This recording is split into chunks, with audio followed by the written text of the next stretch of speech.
Hi, hello everyone. Welcome. It is Friday night here on Saving Throw Show, and that means it's totally ordinarily time for Wildcards. But, we've finished. We're done.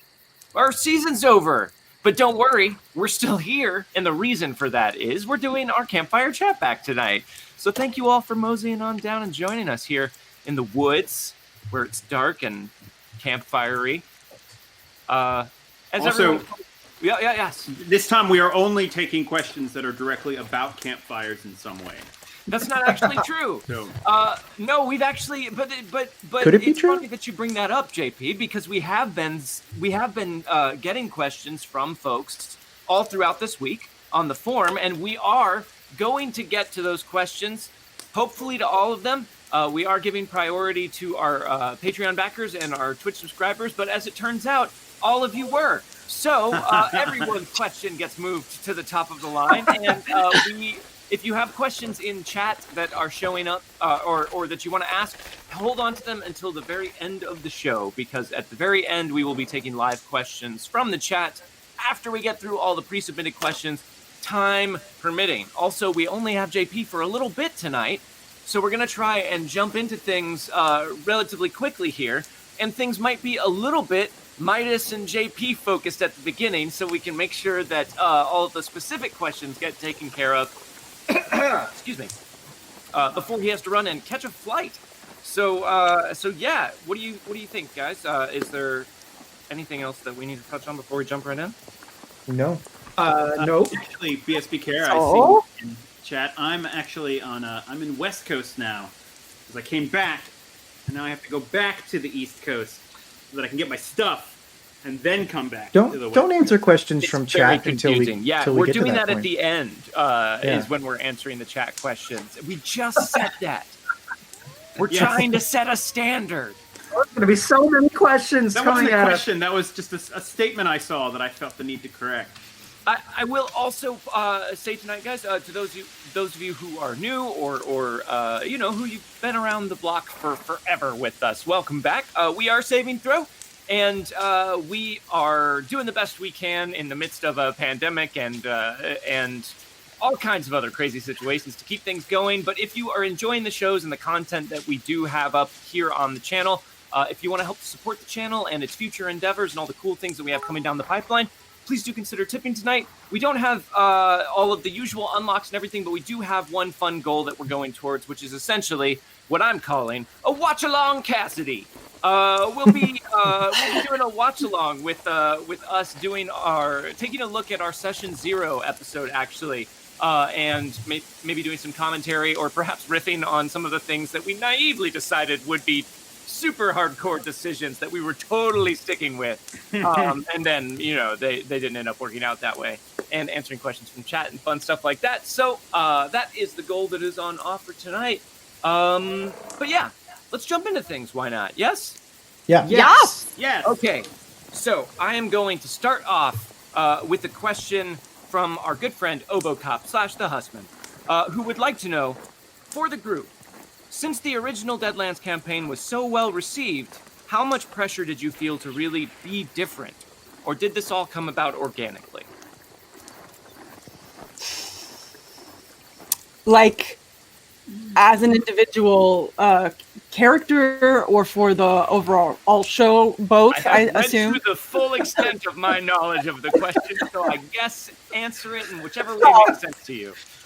I'm going to. I'm just saying it out loud so we can all be on the same page. There's definitely pressure, I guess. I don't know. To me, a lot of it's about not worrying about that, because we can't guess what everyone's going to think, and that way lies madness. Sure. But I used to very much be like, I can't create anything that's exactly the same. It has to be different every time, which again is, I think it's more important to play what you enjoy. So I tried to lean into that and push my anxieties of similarities away as much as I could. But definitely, I think overall we've talked about that. It's after the first campaign, it's like, what do we gotta like do something different. We gotta shake it up out of fear of being too close. I felt a lot of pressure. I don't think it's from anybody, but just like in my own thing, like I very much was like, no, it can't be this character anymore, which is a shame, because I think if I like had a choice, I would just keep playing Gabe characters like all the time because it's fun. But you do have that choice, though. You do. Yes, but I don't know. I'm my biggest critic on things like that, so I Sure. want to, and I've got to like me at least a little bit. I will say, yeah, I sort of agree with what Megan said, is that I also felt pressure in deciding my characters, because everyone, I think we thought, or at least I thought, that we'll be comparing this campaign to our last one. And I think even just starting to do that in your head is like going in the wrong direction. Like, obviously this is going to be something very different than what we did before. And like purposely trying to sort of make it different isn't what we should do. Even though I think that is sort of the direction at least I went a little bit with my character. I think I talked about it a little bit in Session 0, although that was, I think, let me check, 4 years ago that we filmed it. So it was, yeah. Also, sorry, Savage Clint has just made it official in the Savage World rules that JP cannot play a Gabe character again. So Wow. it is now official. Oops. I just realized the heater's on. You guys can... Ooh, it's getting hot in here. Well, it's that fire behind you. Oh, right. My sentence was over. It was? Huh. Oh, yeah. Excellent sentence, Gaurav. Oh, yeah, Yeah. it was over. Good sentence making. Well, I was only. What? You No, go answered on. this question. yes, answer, go.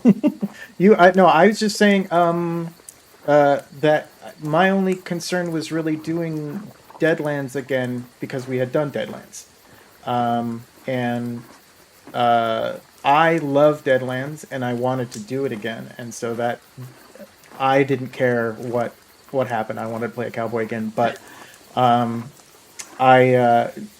there are so many great settings and stuff like that a lot of people were looking at and stuff like that. But for me, like this is the setting that really feels like home. So I was excited to dive back into it, especially having the knowledge of what we built in the first campaign, and then being able to play with that and kind of taking the Western into kind of a new realm and playing more with the Weird West and stuff like that. So I was really excited to jump back into it.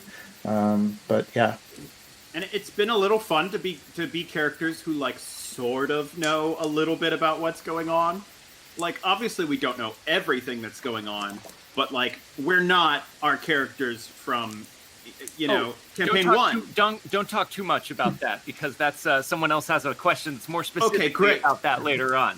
I'll say for my part, yeah, I mean, there's always pressure starting a new campaign at any point, whether it's like the first time we're doing it, which is what the original Deadlands was, or trying to follow our original Deadlands campaign, which we felt all really good about, which is what the ETU campaign was like, or doing this again, which is going back to Deadlands. So inevitably we're going to be inviting comparisons to the first one. Like, there's always different like sources of pressure. But yeah, I think along the lines of what Dom was saying, we're just excited to come back to the world. And there's still so many places and so many things that we didn't even really touch on in the first campaign. So huge. Yeah, There's so much. It's a huge world, and with the characters and the environment we're playing in, it didn't feel very similar to the first one at all. So it felt like it was starting off kind of on a completely different foot, at least for me. Yeah. Yeah, and the setting of it kind of allows it allows exploration in a very different way than we did and were able to do with the characters in the first Deadlands campaign, just because of the carnival. Any other thoughts on that one? No. Let's keep it going. All right. So, kind of piggybacking off of that, Evil Dice Monkey has a two-part question. The first part is for all of you. In an early ETU chatback, you said it was difficult to go from rootin', tootin', and shootin' to doing things normally and not shooting everything in sight. Did you have difficulty switching back for this new campaign? No.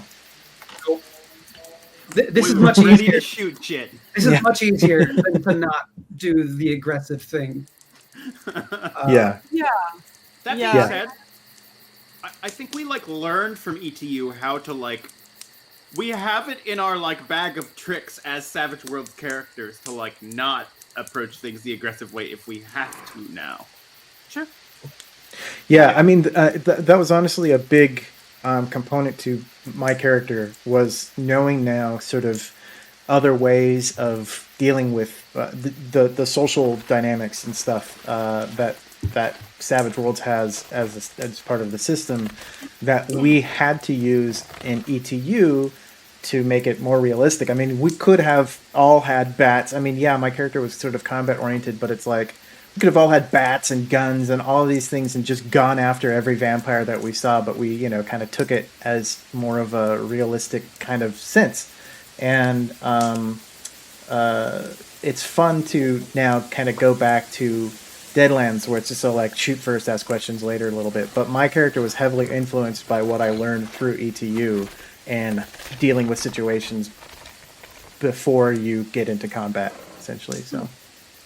I will also add that I think from ETU playing that, I learned that it's much easier, at least for me, to play the character to be in a horror setting, to be actually afraid of those things when you have the limitation of you're a regular person, you're not a gunslinger with a gun, that you're obviously going to kill the thing that you're going to that's going to try to eat you in the dark. But when you're a college kid, I find that limitation far more fun to play with, because I like using things that aren't combat based and using the environment against in weird situations to annoy Jordan most of the time. But I think he enjoys it. Note: make future horror more disturbingly situational.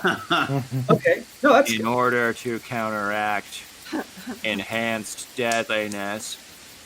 I will agree with you on that. Actually, in some ways, I find that the most creative I get is when I'm forced into a box. The way I think is, okay, here's what I want. Here are my obstacles.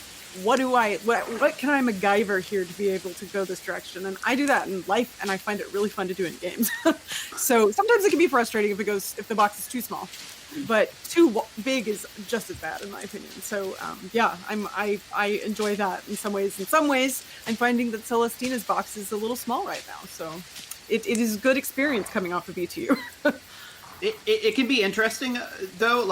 It's definitely fun to be these big, shooty, awesome Wild West dudes.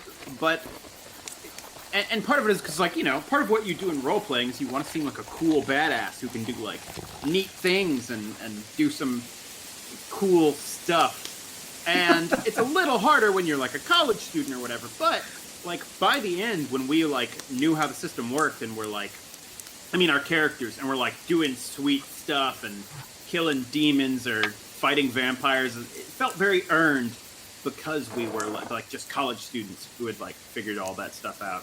No, man, Calvin was doing cool shit the whole time. No, Calvin was never cool. Not once. All right. Any other thoughts on that one before we go to the second part of the question? Which is for me, which is JCC. Did you have trouble estimating threats to the PCs because of the switch back? No. In much the same way that they were talking about, it's fun to play characters that know a little bit more about what's going on. I'm like, they know what's going on now. If they get into something over their heads, that was their decision. Like I'm not pulling punches. I'm trying. My goal this time around is to make the Weird West feel like the non-balanced place that it is, essentially. Like sometimes if you walk straight in through the front door, you get a giant rock thrown at you right away. It just happens sometimes. All right, so thank you for that one. Enter the Rectangle would like to know, still along these lines, how was it playing with more Deadlands lore under your belt and being a little more in the know than your last visit to the Weird West?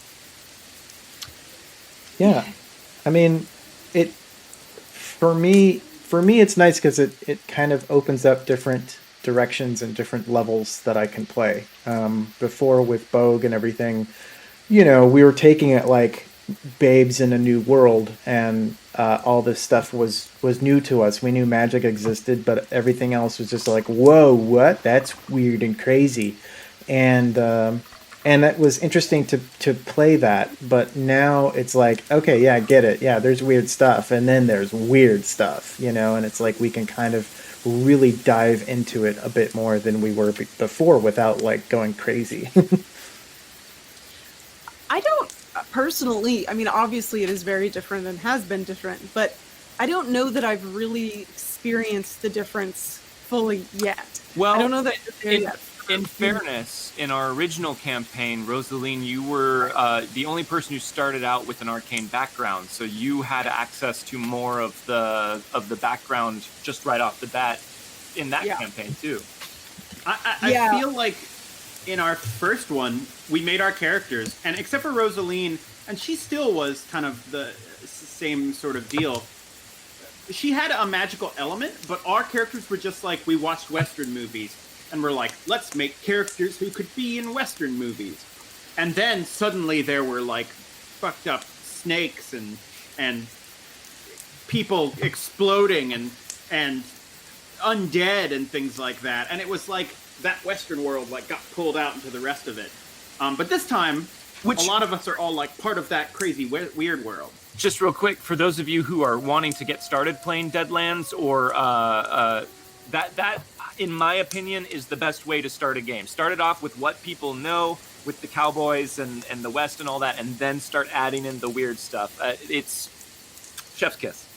Well, that's the thing about Deadlands in general, is you can, I mean, sort of like we're doing with the Carnival. I mean, we're in the Western time period, but like we kind of like, that's one thing in my build of Celestina, because she is aware of the hunting grounds and being able to travel and see different people from different times. Her costume isn't specific to the time period. It's a little bit of pieces from here and there and different cultures and things, because she's gone, oh, I like that.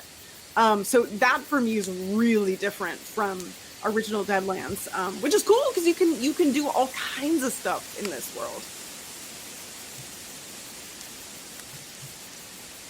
Yep. Also, I'm just going to note, having this chat back over video sucks, and I would rather be in person with you guys. That weird Zoom delay. Well, everyone's used to it at this point. Life is on Zoom now. I know. All right. Any other thoughts on that question? No, but I just like Clint commented. He was like, "Not many Deadlands campaigns have the posse trapped in the hunting grounds of Novice World." Well, we might get to some questions about that. Here is one from Ace Addicted Toa 47. Here's a golden oldie question. What was your best crit fail and best moment of acing in Season 1? And yes, this goes with you as well, JCC. Anything stand out to you guys? I mean, I now have a form of misophonia for a crit fail. And you're also afraid of graveyards for a crit fail. Oh yeah, that one. Well, not for a crit fail, I guess. Oh, I know what my favorite crit fail was. I think it was like episode 2, and I was drawing the mob off with my velocipede, and it was like, yeah, okay, follow me, everybody. Haha, you can't catch me! Immediately crit failed and just face planted off of my velocipede. Oh, yes, RD Armand. The boat was a pretty good ace. Yeah, okay. I forgot about that. That was a pretty good ace. I forgot that was That was wild. That was great. pretty fucking cool. Christopher Gremlins, BSB Care points out that was a pretty bad crit fail. That was great, and it also, I know it was like a bad thing to happen, but it felt like a really good moment to me. I would say probably my crit fail in episode 1, right? It's probably the biggest. Yeah, you almost died. Yeah, Oh, I almost died twice, but that one was a little bit premature. I feel like. Yeah. I honestly can't remember a crit fail of mine that was like super catastrophic, even though like if I had to, I think I shot Midas once accidentally, but even then I think he shrugged it off. Yeah, you only shot someone once this season. I was very disappointed with the number of times you shot somebody. Yeah, But especially with how Trouble funny is Magnet it and everything. That the True. person you shoot is me. Well, you kind of put that on yourself with Trouble Magnet. But Trouble Magnet didn't do it. We rolled. Trouble Magnet Major would have done it. Trouble Magnet that's Minor. true. You just got lucky. Okay, so the GM just hates you, I guess. Mm-hmm. No, it happened randomly. Oh, it The happened way it randomly. somehow Garav always ends up being the person who's doing the attack, and JP always ends up being the person receiving the attack. All Yeah, right. Bond did that. yes, I'm not involved, so. I don't remember. I don't tend to crit fail as much because I very rarely roll with wild cards. Most of my rolls are for extras. But I will say, just right off the bat, the ace scene that sticks in mind for me is the damage roll on the finale episode against Victor in the duel. That's what I was thinking I too. did keep re-rolling it because I wanted it to be, stressful. But I was like, oh, wow, not that stressful. Very high. It was much harder than- Fire. yeah, but that ended up being fun, so Yes. I regret nothing. Okay. Oh, so we were we were talking about the original Deadlands campaign, and Simi David 95 asks, if your character from the first Deadlands campaign were to meet your character from the Carnival campaign, do you believe they'd get along with each other? No. No. Ooh. I'm interested I to hear your think Rosaline would be her kind of stuck-up, arrogant self, and Celestina would just run her over, and then Rosaline would get mad, and then they would hate each other. That, or if they met just right in the right way, they could be buds.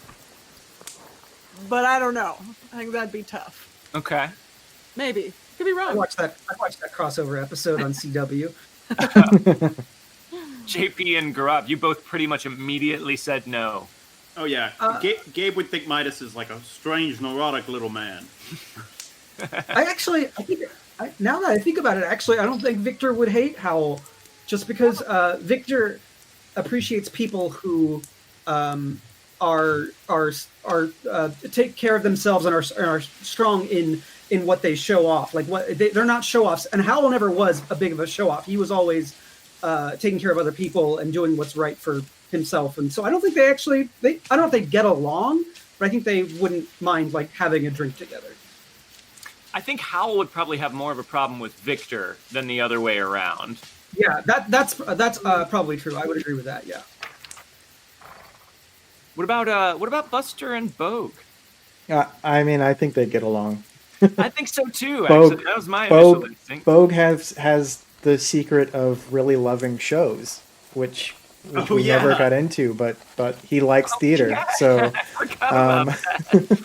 so I think he'd appreciate both the rustic cowboyness of Buster, but also the shooting and everything too. I think they'd have a lot to. They're different enough. I mean, Buster's clearly a lot more genial and easygoing than James was, but Pick up a lot of cool stories from Bogue, though. yeah, I think so. I think they'd be good buddies to go around the West with. Maybe talk him into surrendering Life Drinker to Nightlinger's Cabinet of Curiosity. Hmm. Yeah. Gabe would probably sell his cross for a good enough offer. Yeah, that thing's brought you nothing but trouble. Okay, so Evil Dice Monkey has a question that sort of follows along with that one. It's another two-part question. The first part, would any of your old Deadlands characters have fit in at Nightlinger's Traveling Carnival with the Extraordinary? Oh yeah, Rosaline could have fit in. I agree with that. Mm-hmm. Bogue, not so much. Bogue is like Victor. He's not so much a performer. He could do the shooting, but he would not like to do anything else. Yeah, I don't think Howell would really fit in either. He could be the Lunk. Is Lunk his name? I think Howell could be Lunk. Could be the I would Lunk. say, but like even Lunk is a bit of a God. character comparatively to Howell. I like thinking of Lunk not as Lunk, but he's just the Lunk. That is the position he currently occupies, like the Pan. He is the Lunk now. There's been many, and there will be more. I guess I could see him do that.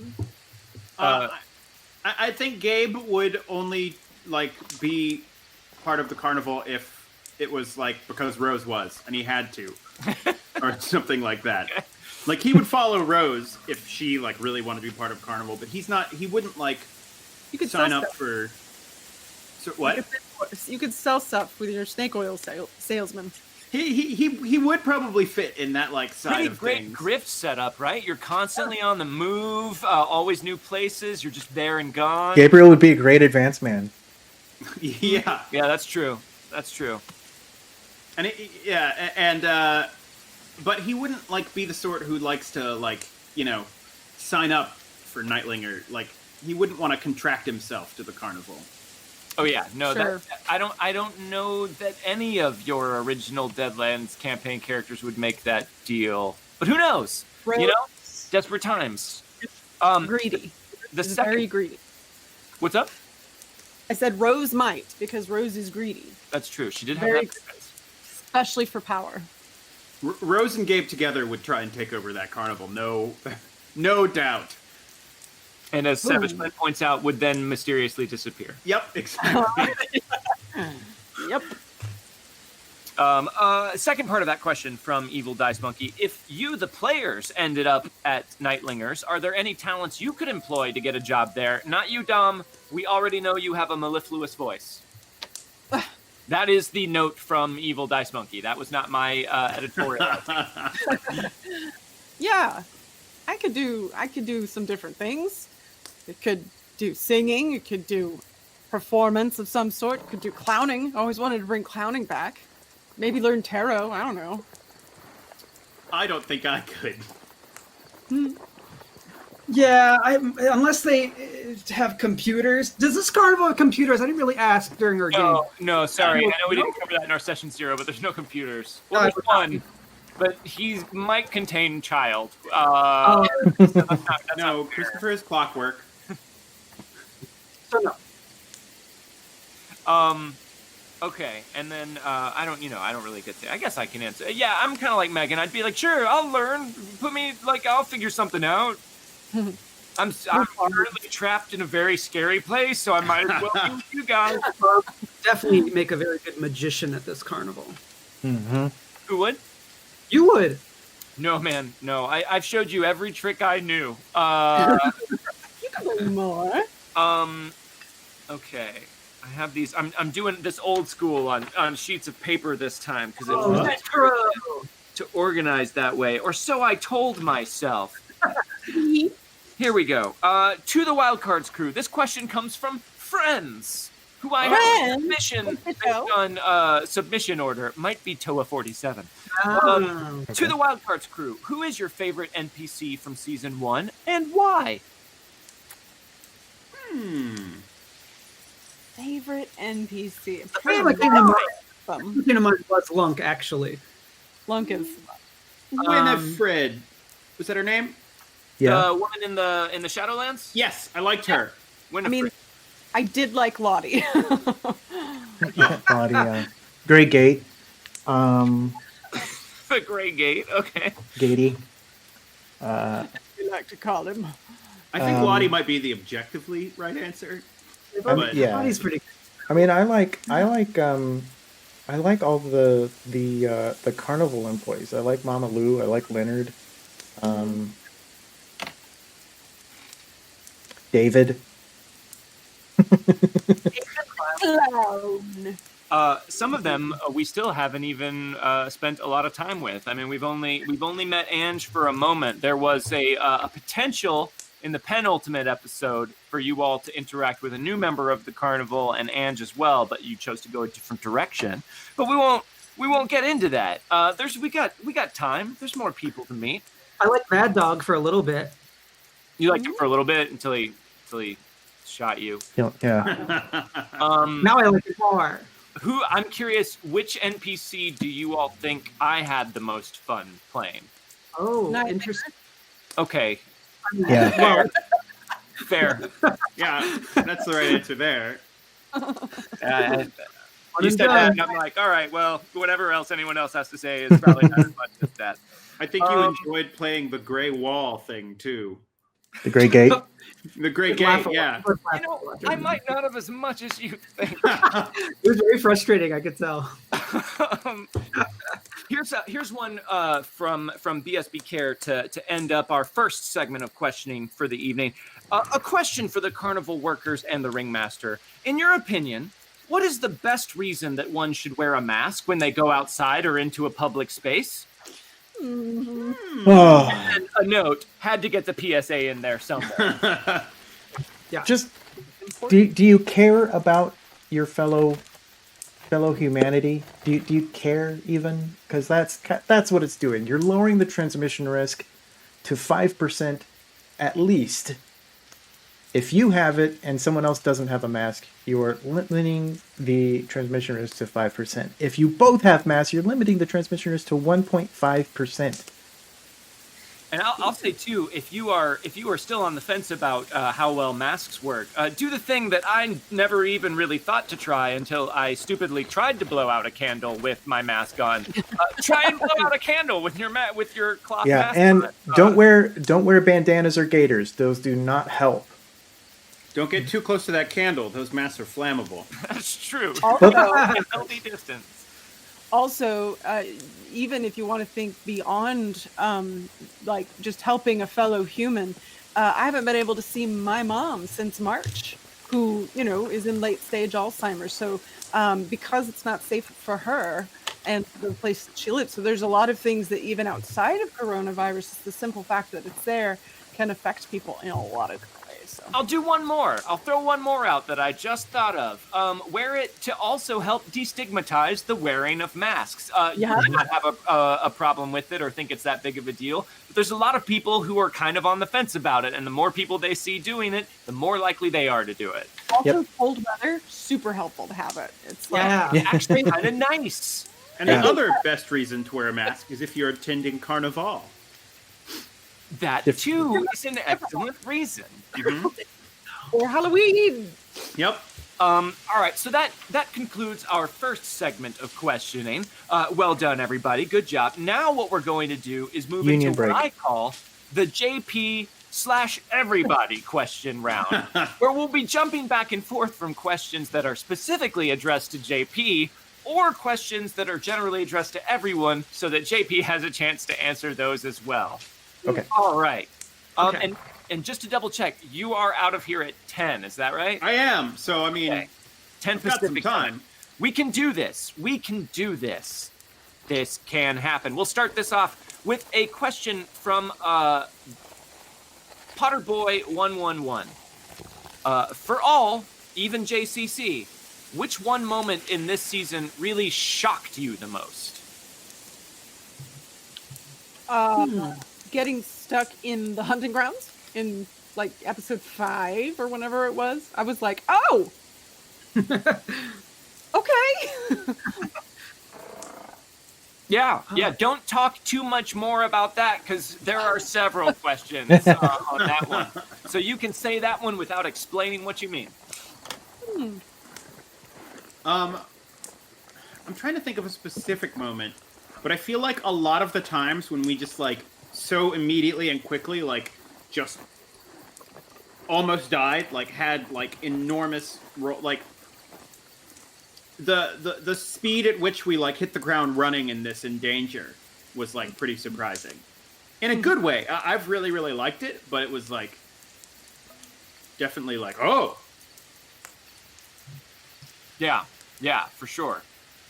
I'd have to say, actually, that last episode where Mad Dog got his arm ripped off was pretty shocking for me. Oh yeah, that was cool. This is the second time you've described an arm being pulled out of the socket in any of these games in Wildcards. Listen, the first time was premeditated. That last time was in the heat of the moment. Okay. Do you want to pull someone's arm out of its socket? Is that? I don't think so. Now I know what to get you for Christmas.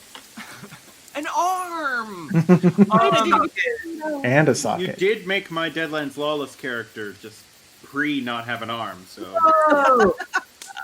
That happened in an unrelated incident.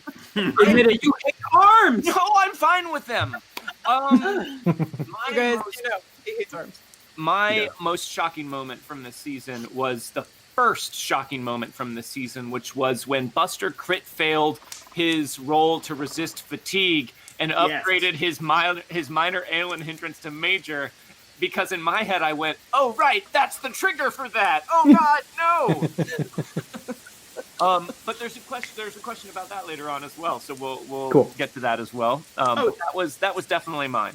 I also remember, didn't we like accidentally hang a guy in like the first episode? Well, you sort of accidentally hanged a guy. Yeah, it was trapped. The door like triggered and he like hung because we opened it, right? Yeah, that did happen. That was pretty surprising. That was like Schrodinger's hanging, though, right? Like, we didn't know until we opened the door, so... Let's see, if Session Zero was 4 years ago, that episode was like 2 years ago, so it's really hard to remember back then. So did everyone have a chance to respond on that one? Fantastic. Let's jump into a JP question. This one comes from Dollman, who, again, I suspect might be Toa47. To the Doll Maker. How you feel to use Summon Ally as an NPC and part of role playing? Also, will Christopher have any new upgrades in season 2? Well, so the way this worked is, and if you watch Session 0, you'll kind of see this. The idea of having Christopher came before him being Summon Ally. Like, I just wanted to have like a Christopher, like a little robot that I was making that was my project. And then JCC was like, there's a spell for that. And we like reconfigured things a little bit and sort of like worked out how it would be. And obviously we're like we're pushing the rules of Summon Ally a little bit. And in return for him sort of being an NPC all the time, there's also some like limitations JCC has like imposed on him. Like I can't do all of the augments you normally can for Summon Ally, but not right off the bat. We're kind of treating those as like rank advancements for Christopher, along with the change in stats that comes with it. Yeah, and so especially since Summon Ally is a spell that like levels up with you, it just seemed like a really good one to also have like, a dude who goes around with you and does stuff. And I think it's been really fun to like play with. I'm excited to see it when it's like a little more powerful, because the novice Summon Ally, like everything's just D4, and when you're just rolling D4s to do everything, it's a little hard to succeed. I'm surprised at how often I've like managed to get him to actually succeed at things. However, a swarm of Christophers greatly increases your chances of success. So there is that. Okay, let's see.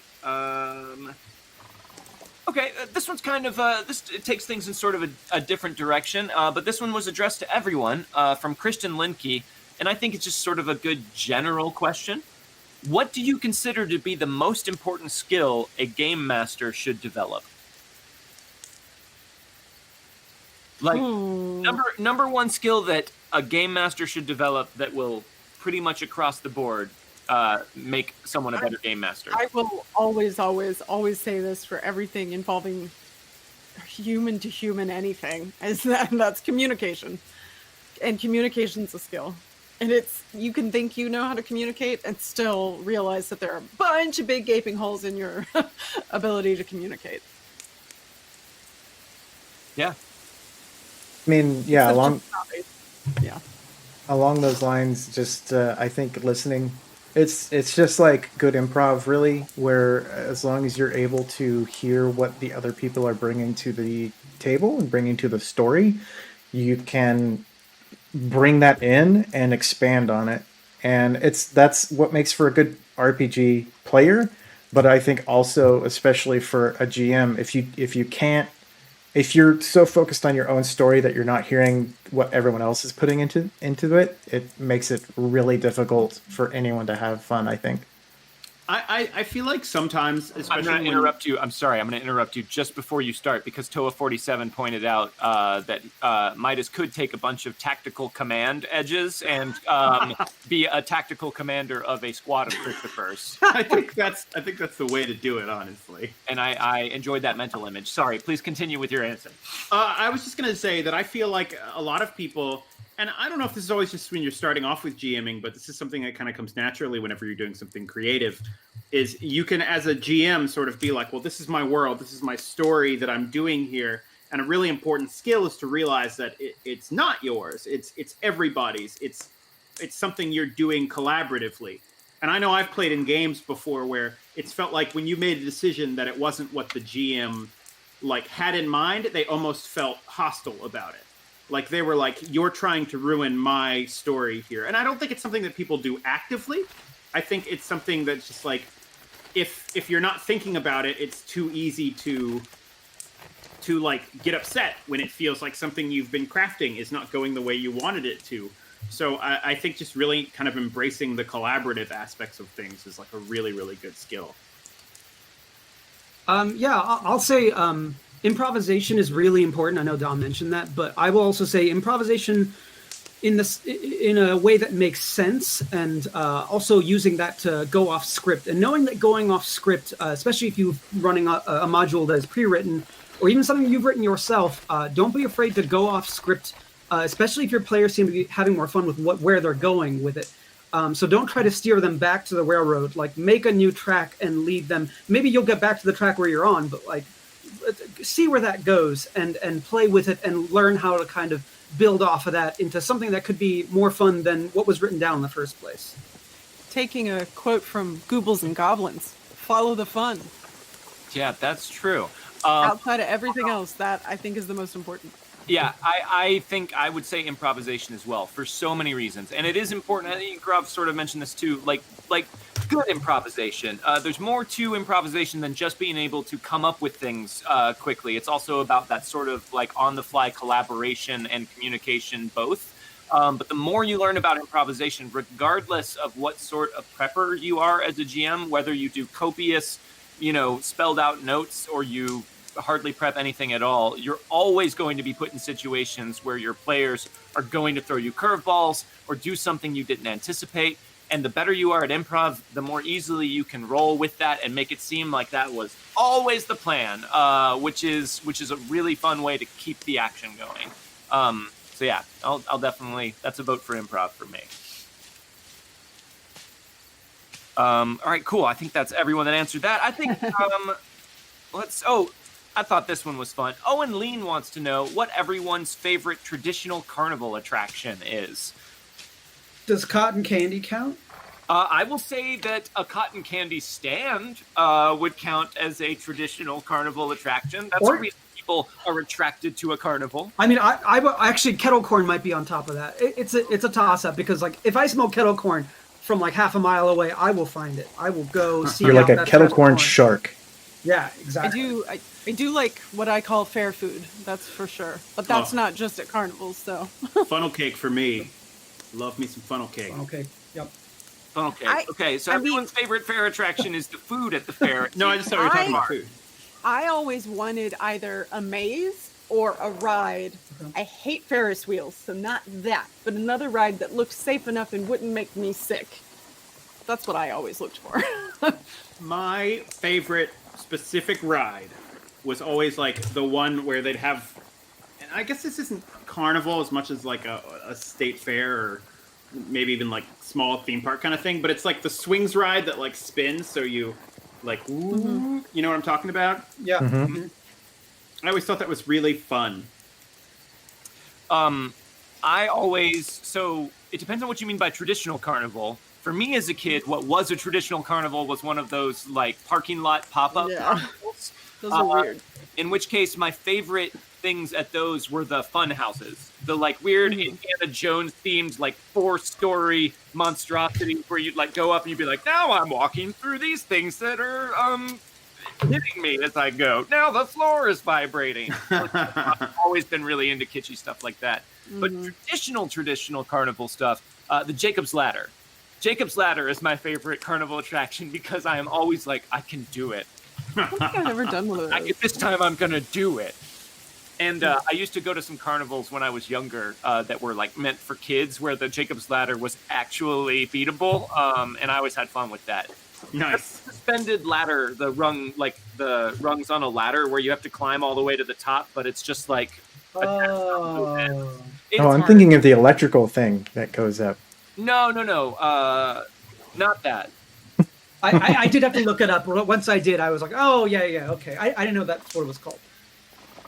Yeah. I didn't either, actually, until meeting you, Jordan, I feel like. Well, on their first date, he was like, there you go. A little bit of Jacob's Ladder-related trivia. No, he's making it up. It's a lie. Okay, let's jump over to a JP. Man, I'm going to start this over again. A JP question that also is another person's question as well.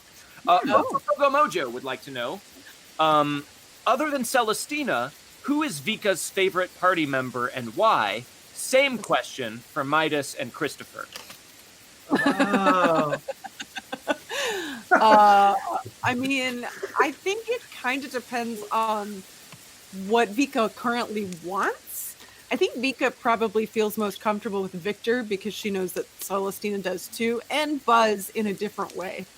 She loves Midas being around. Well, she loves Midas being around so that she can torture him for some reason. I don't know why. But yeah, favorite, I don't know. Buzz is probably the nicest to her, but she probably is the most used to Victor, would be my guess, outside of Celestina. And then for Midas and for Christopher, who is Christopher's second favorite person in the party after Midas? I don't know. I think his least favorite is Victor. What? Victor's mean to him. That's probably fair. What? Victor is mean to Christopher. Maybe Buzz. Buzz? He's the only nice one. Because Buzz just like tells stories and stuff, and But has Christopher Buzz will just, ever been like listen. explicitly nice to Christopher though? Because I don't think anybody's been. All Yeah, I don't think nice to anyone's. Christopher. someone was an NPC, an old lady. There was like one old lady NPC who was nice to Christopher. But Buzz has generally been like, okay, with Christopher instead of like, you're weird. He's just all like, okay, don't make that face again. Yeah, Christopher can't stop making that face. I feel Right. like Celestina and Victor are much more like. Ugh. Yeah. It's all the real boy parts that Celestina. Yeah. Yeah. Alleged. Not even alleged. Well, I mean, nowadays, I'm hearing many people say that. That's all that is, Yeah. Who said that? They many do. people. Shimmickson has a question for the group. Now that you're through the first season, how does everyone feel about the new setting rules? In the session 0, Gaurav was on the fence regarding creative combat. Oh, yeah. We didn't use it that many times. I think we used it like twice, maybe 3 times. Yeah. I honestly keep forgetting about creative combat, but I love creative combat. I think it's really cool.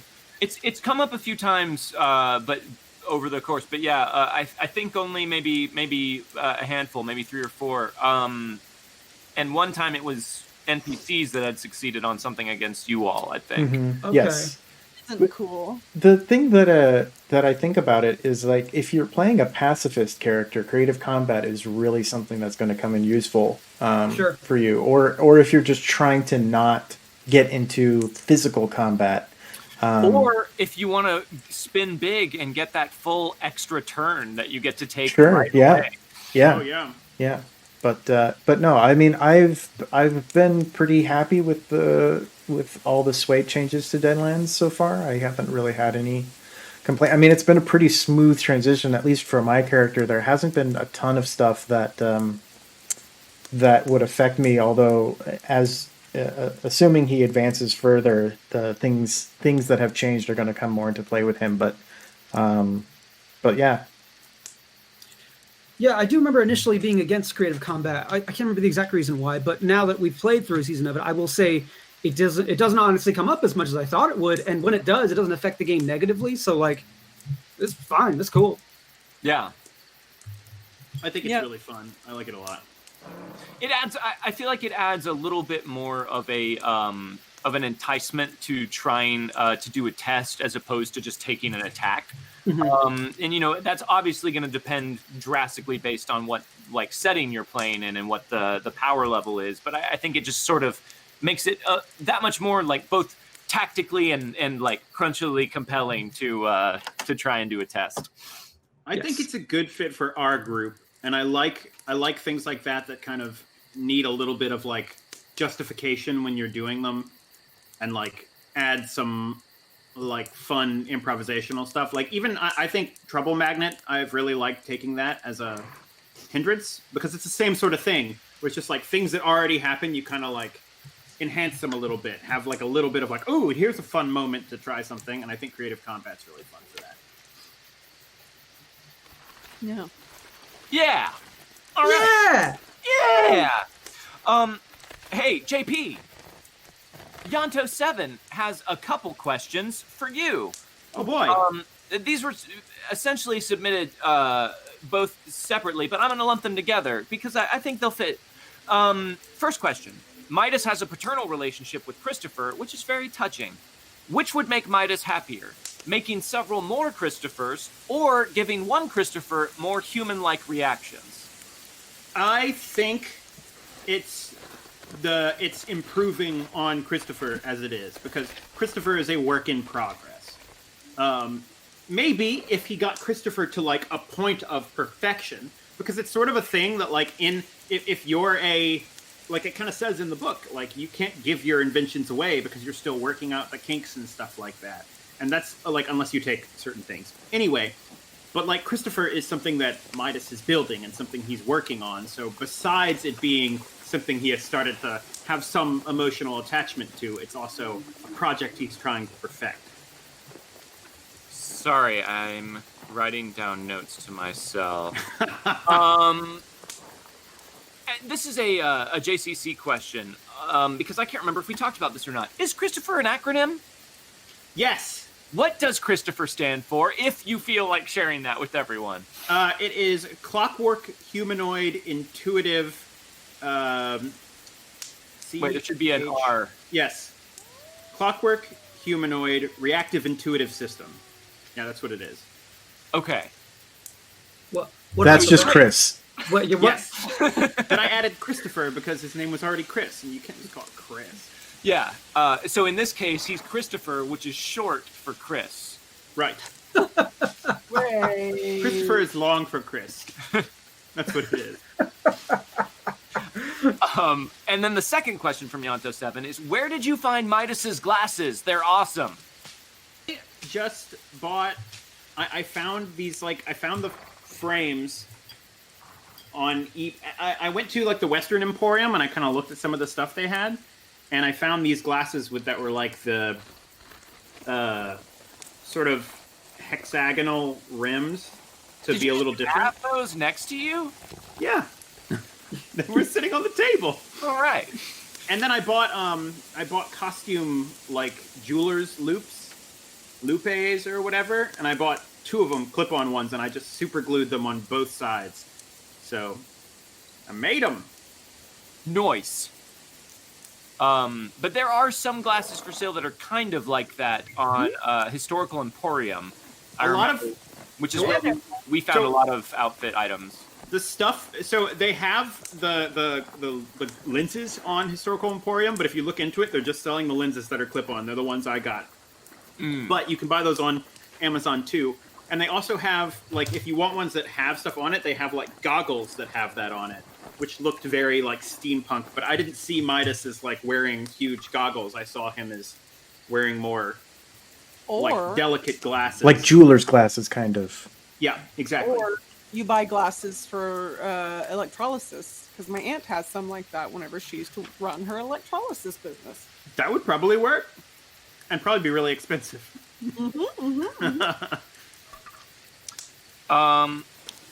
Okay. All right. Thank you. All right. That was Okay. Surfer from Yonto 7. No, what I'm doing, I basically today I printed these out and I did this whole like color-coded symbol thing at work. Where I was like, and I can ask the questions in these general orders. And now I cannot for the life of me remember what that system was. So I'm just staring at these pages. I'm like, what does that mean? So here's a question. You're doing great, buddy. Thank you. As this has become something of a musical troupe with Dom on the guitar, what would be the name of the player's boy band? And what role would each of you have? Obviously, JCC can toss in whether he'd manage or is the former heartthrob who has left to start a solo career. That question comes from Shimmickson.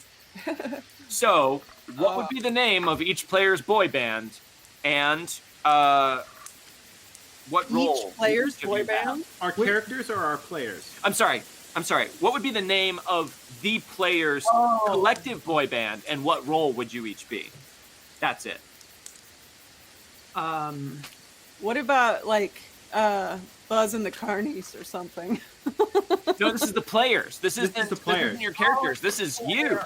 This is you. So you'd have to be like Dom and the Wildcards, which is a terrible boy band name. That's like a 1960s doo-wop, I mean, I think we like the Wildcards.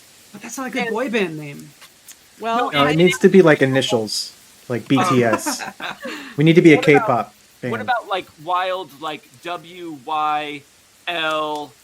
Wild Stallions? KARDZ, like Wild Cards. I like that. Wildcards. I would Or Wild probably Stallion. be another singer. I don't have any other musical talents than singing. Great news! Everyone in a boy band is a singer. And There a you dancer. go. Can a boy band have a drummer? I'd like to be the drummer. No, Well, all well, boy bands have only singers and dancers. See- The roles that you're choosing are like the bad boy. I've got pop rock. Oh, The smart one. I think I established in a prickly tall stag that I'm the bad one. You did, but that was Yeah. Liam. This is you again. I don't know why this is so hard. I'd be the I- bad boy. I think For we'd sure. all be bad boys.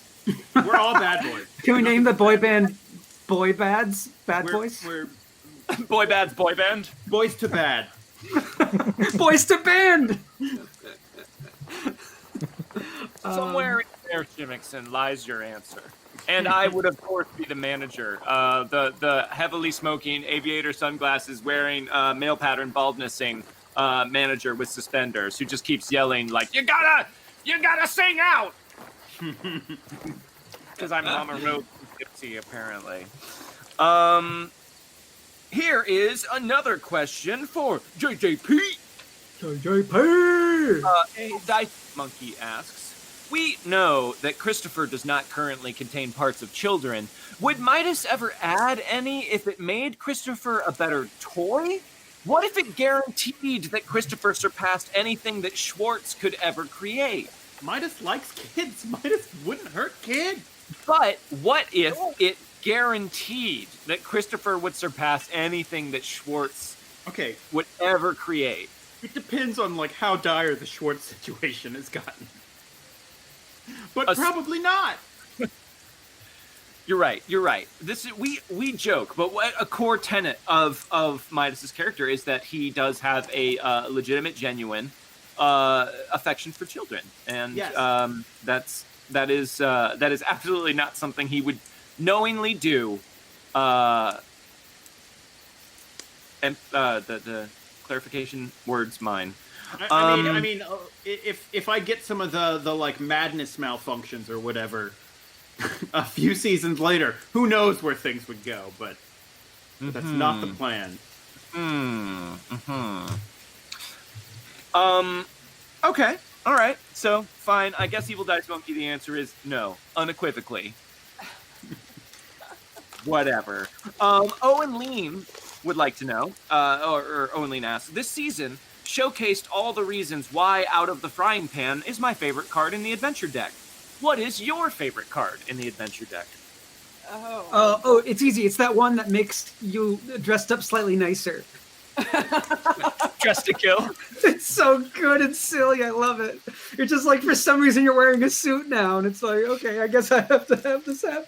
Or you just seem when Bogue played it in the first campaign, it was in front of a group of greenhorns who were like, "Ooh, we want to meet a West person," and Bogue was just the most West person. I really like the one that makes it so nobody can soak until the next Joker. That's a fun one. Yeah, that was interesting. For some people. I see that Savage Clint says love interest. I think you're at the wrong show. That was Department of Mysteries that lost their mind over that card, but it is a pretty good card. I'm bad with remembering these things. I don't know. Yeah, all these ones were great. Every card. Look at that face. That's our boy band album cover. Bad to boys. Why did we put one member on the cover? I mean, look at that face. He's the bad boy. I'm the one. I'm the bad boy. Boy band.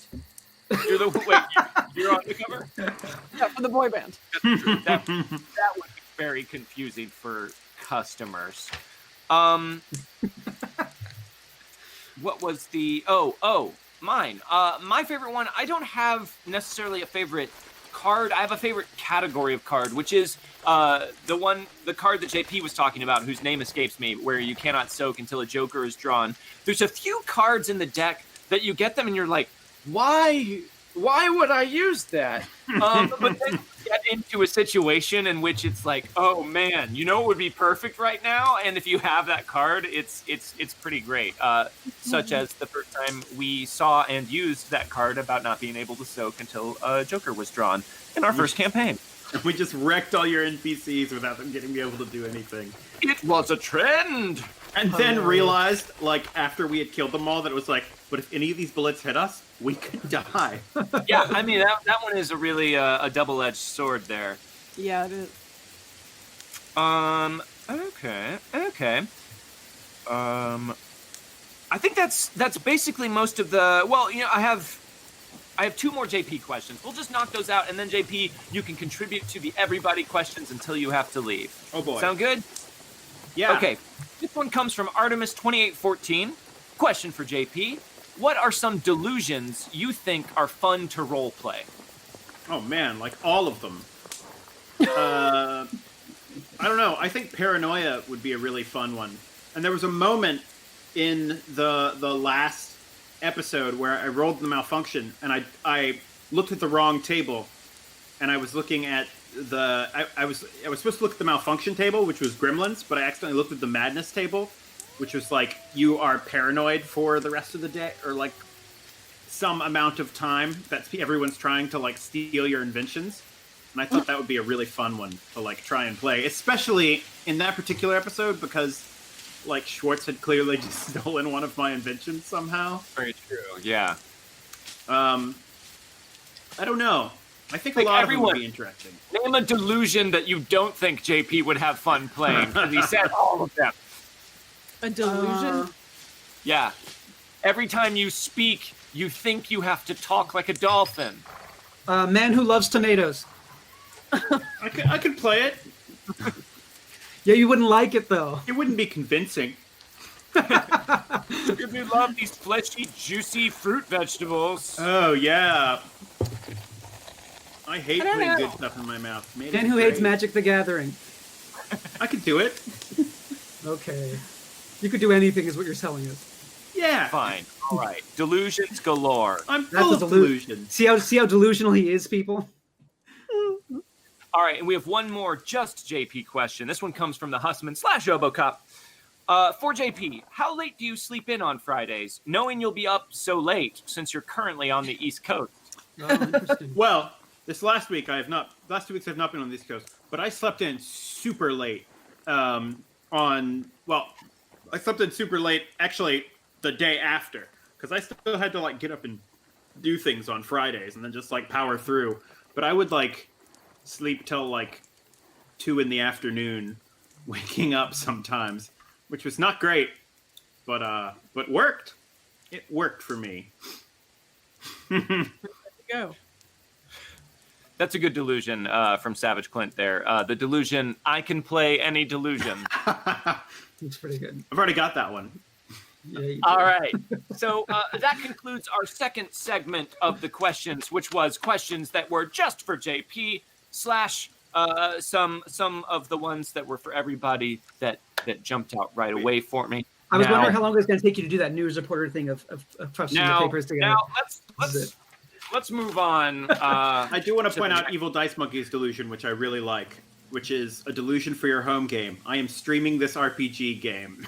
That's a pretty fun delusion for you to play.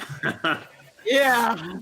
Everyone else. Let's jump into the questions, and now we will just go in order through my list. So this first one comes from Simi David 95 for JCC. Had the plan always been for the posse to go through the Shadowlands, even if Dom had not used the out of the frying pan card to open a hole in the ground for them to fall into? No. Next question. Say why, folks. This one comes from Vampire 54. First big question. What was the original plan on the trek? The card added a wrinkle, to be sure, but were we always going to spend more time in the hunting grounds? Either way, it was great. Can't wait to get back with these new characters from Vampire 54. And there might be one or two others like that. So the original plan for the trek through the hunting grounds was here's an episode where we can do a chase. I wanted to show the way that the carnival traveled through the hunting grounds without actually, in that first instance, showing it directly, which was why we did the weird waking up on a train that wasn't a train. That I wanted to kind of immediately jump into both making you in the audience not sure that you understood what was going on, and also making the players not sure that they understood what was going on, since they knew before we started how the carnival traveled through the hunting grounds, but you all didn't. I wanted to keep everyone kind of unsteady on their feet so that nobody fully knew what was going on and everyone was trying to figure it out. And then there would be a chase. Instead, Dom drew the out of the frying pan card, and it's interesting. Let's see. Hold on. I'm just going to find these other questions on this. We'll talk about all of this right now.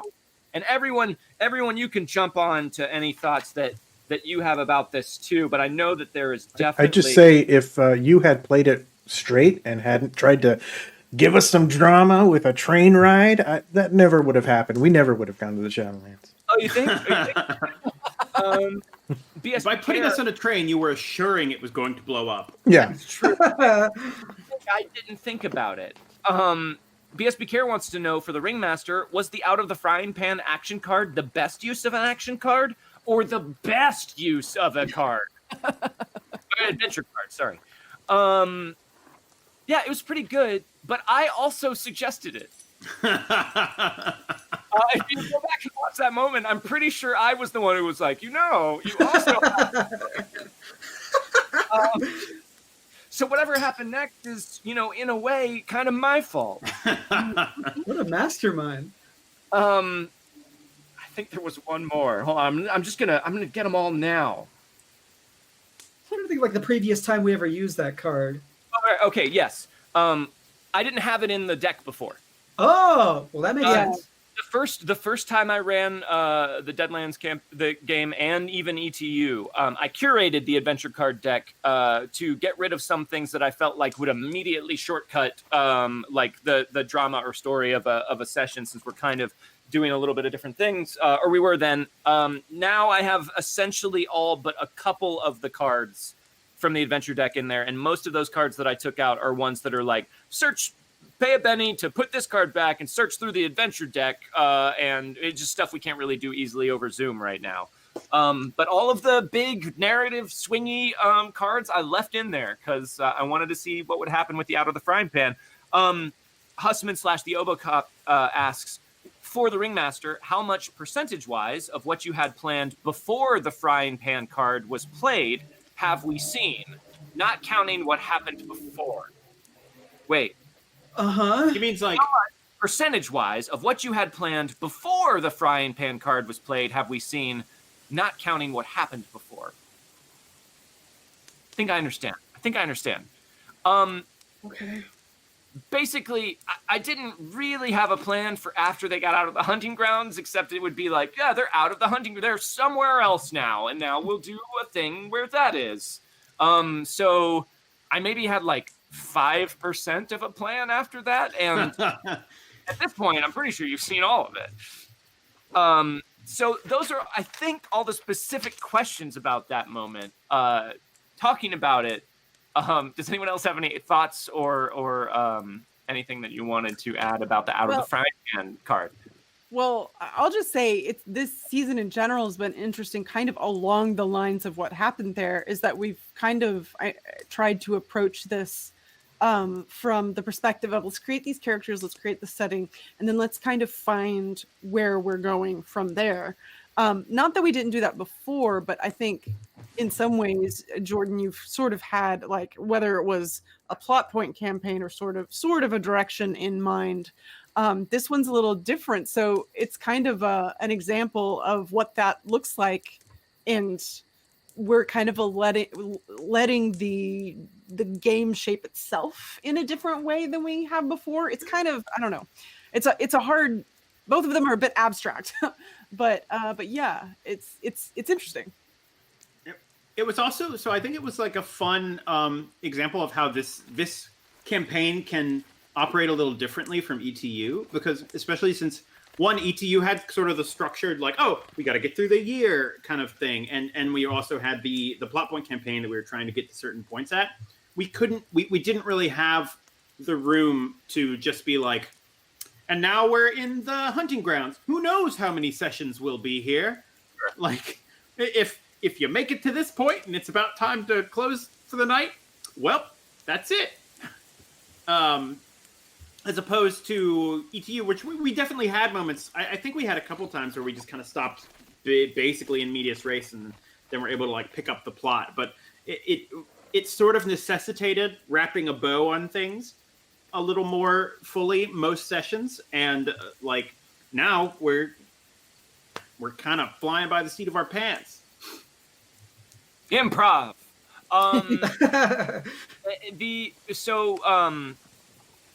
Essentially, oh god, I got distracted by something in chat, and I can't remember what it was that you were talking about.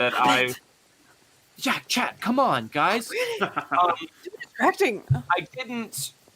I didn't necessarily have a plan for what happened, and even as that card was being played, I was like, okay, what are we gonna do? How we can do this?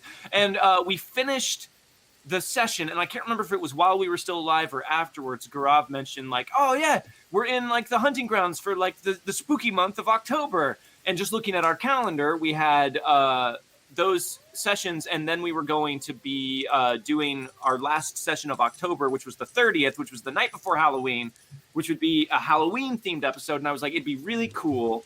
I had the idea for them being ghosts really early on.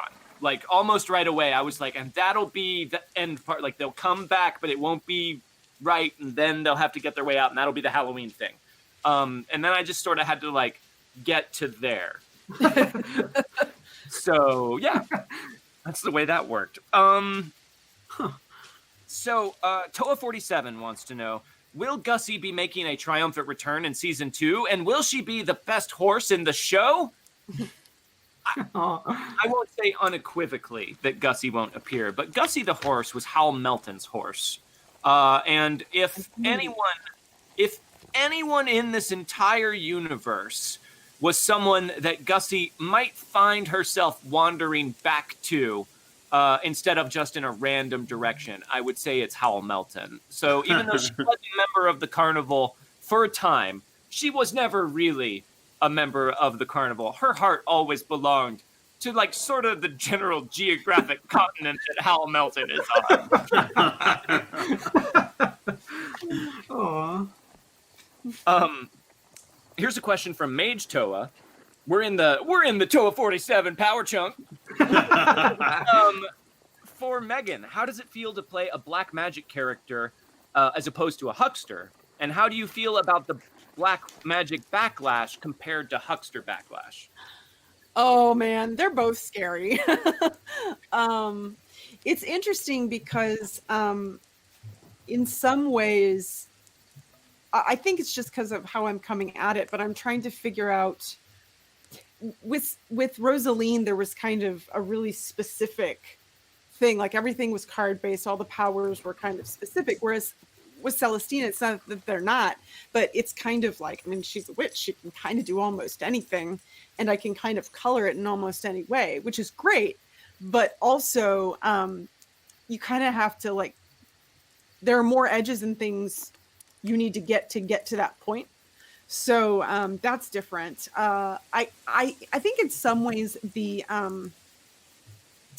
way the what is it, the getting a hindrance and things like that work for the witch, while it is a lot and it's kind of scary sometimes, I also think that's kind of fun. I have a little bit more control over that in a way than I did if something bad happened to Rosaline, and like she could die from that, or like really bad things could happen mechanically, whereas not that they can't happen bad mechanically for. It is important to note with corruption, it's not just about gaining hindrances. Once you get, every time you get a hindrance, you gain a point of corruption. Once you gain, I think, an amount of points of corruption equal to your spirit die, you become an evil NPC under my control permanently. You just are corrupted and become a villain. No, ma'am. No. So that's a pretty bad. Megan's declined, so. All right, the lady has spoken. I decline. Yeah. And then the black magic, there's a lot of similarities, except that Celestina is really in it a lot deeper. I think they both have a little bit of blinders on, both Rosaline and Celestina, because I think that's an interesting thing to play with about how bad it is. But Celestina's embraced it more. Rosaline had more to lose. Celestina already lost everything in her mind. So she's ready and willing to blatantly play with fire. So yeah, but it's interesting. It's Celestina definitely knows a lot more in a lot of ways than Rose did. And to me, just to geek out for a moment, it's another, I think, really elegant way that Savage Worlds takes, the same sort of power system and changes just a couple things and makes it feel like a totally different arcane feel, essentially. Really, I just think that's really cool. And it's hard to really understand until you start playing with it, I feel like. It's really helpful, though, as a player, because Magic users, you're like, okay, well, I've played a wizard, but trying to play a druid is a completely different set of powers, and you have to learn. Whereas for the way my brain works, it's really helpful to go, oh, it's always the same thing. I'm just coloring it a little differently, and it can be something brand new. So that way it turns off. So I can go, I know the mechanics. I don't have to worry about trying to learn new mechanics. I can just play with the atmosphere and know how it works. And that is that's a gift for somebody like me. Kind of talking along the lines of mechanics and gifts and things like that, Death, who I very much suspect might be TOA 47, would like to know, to the dead man, will you invest in dueling edges for next season? Oh. So in the past week, I thought a lot about how Victor would react to straight out losing a duel. Which he did. Yeah, he did, and in spectacular fashion. And not just that he lost a duel; he lost it in front of an audience of people and the Carnival friends and family that he lives and works with. And I've been thinking a lot of different ways to take it. One of those was, he's going to get very angry and become a duelist and just start calling people out to build his reputation back up, which could be a very fun way to go with it. Another direction I thought about taking him was that because he lost a duel in front of an audience, word gets around. The dead man is killable and very much just a regular person. And so Nightlinger maybe says maybe we should cool off your act. You can just be like a stagehand for a little bit. To which Victor's like, yeah, makes sense. I lost. I'm pissed about it. But It makes sense. So there's a few ways to take this, and I don't know which direction I want to yet. And if anybody thinks of any other directions, tweet at me, because I am a lost puppy. Midas, do you think you could invent a paintball-style gun? Yes, that's a great idea. Probably, right? So maybe, I think, just, since I play Nightlinger on TV, I think one thing that I think he would want to do the show as per usual. But if anyone had maybe heard about it and felt so emboldened as to say, I heard this guy, lost a duel and could be taken down, they could just be ushered outside of the tent, where they could be promptly spanked and embarrassed in front of the assembled audience members by the non-lethal outdrawing of the dead man versus his heckler. I love that. Like, also be potentially kind of gratifying for Victor. We can talk about that later on. I love that idea. Okay, put your money where your mouth is. We've got guns. We'll stop the show right now. Everyone get outside. I'll kill you all! That kind of carnival. This is just an accident of placement, I swear. R.D. Armand would like to know if anyone ever told Victor how awesome Theo was with their shotgun. If so, how jealous was Victor? The only mentions I saw was chat talking about it. Nobody here told me really much about it, I think. Yeah, you guys all topped your experience with Theo to the curb pretty quick and hard as far as Victor's concerned. They did mention it in character. Person? They did mention it in character, and then I think I might have been Buster, who's like, no, let's not talk about that, because it's going to make him angry. I think we figured that Victor didn't want to, discuss too much the time he had spent as like a screaming skeleton or whatever. Right. I was just going to say, I was all like, we were all pretty hyped on Theo, and then we're like, oh wait, where's Victor? Oh God, is that Victor? Jesus Christ, that's awful. Maybe now's not the time to talk to you about our new friend. We'll save it. BSB Care would like to ask this question for Dom.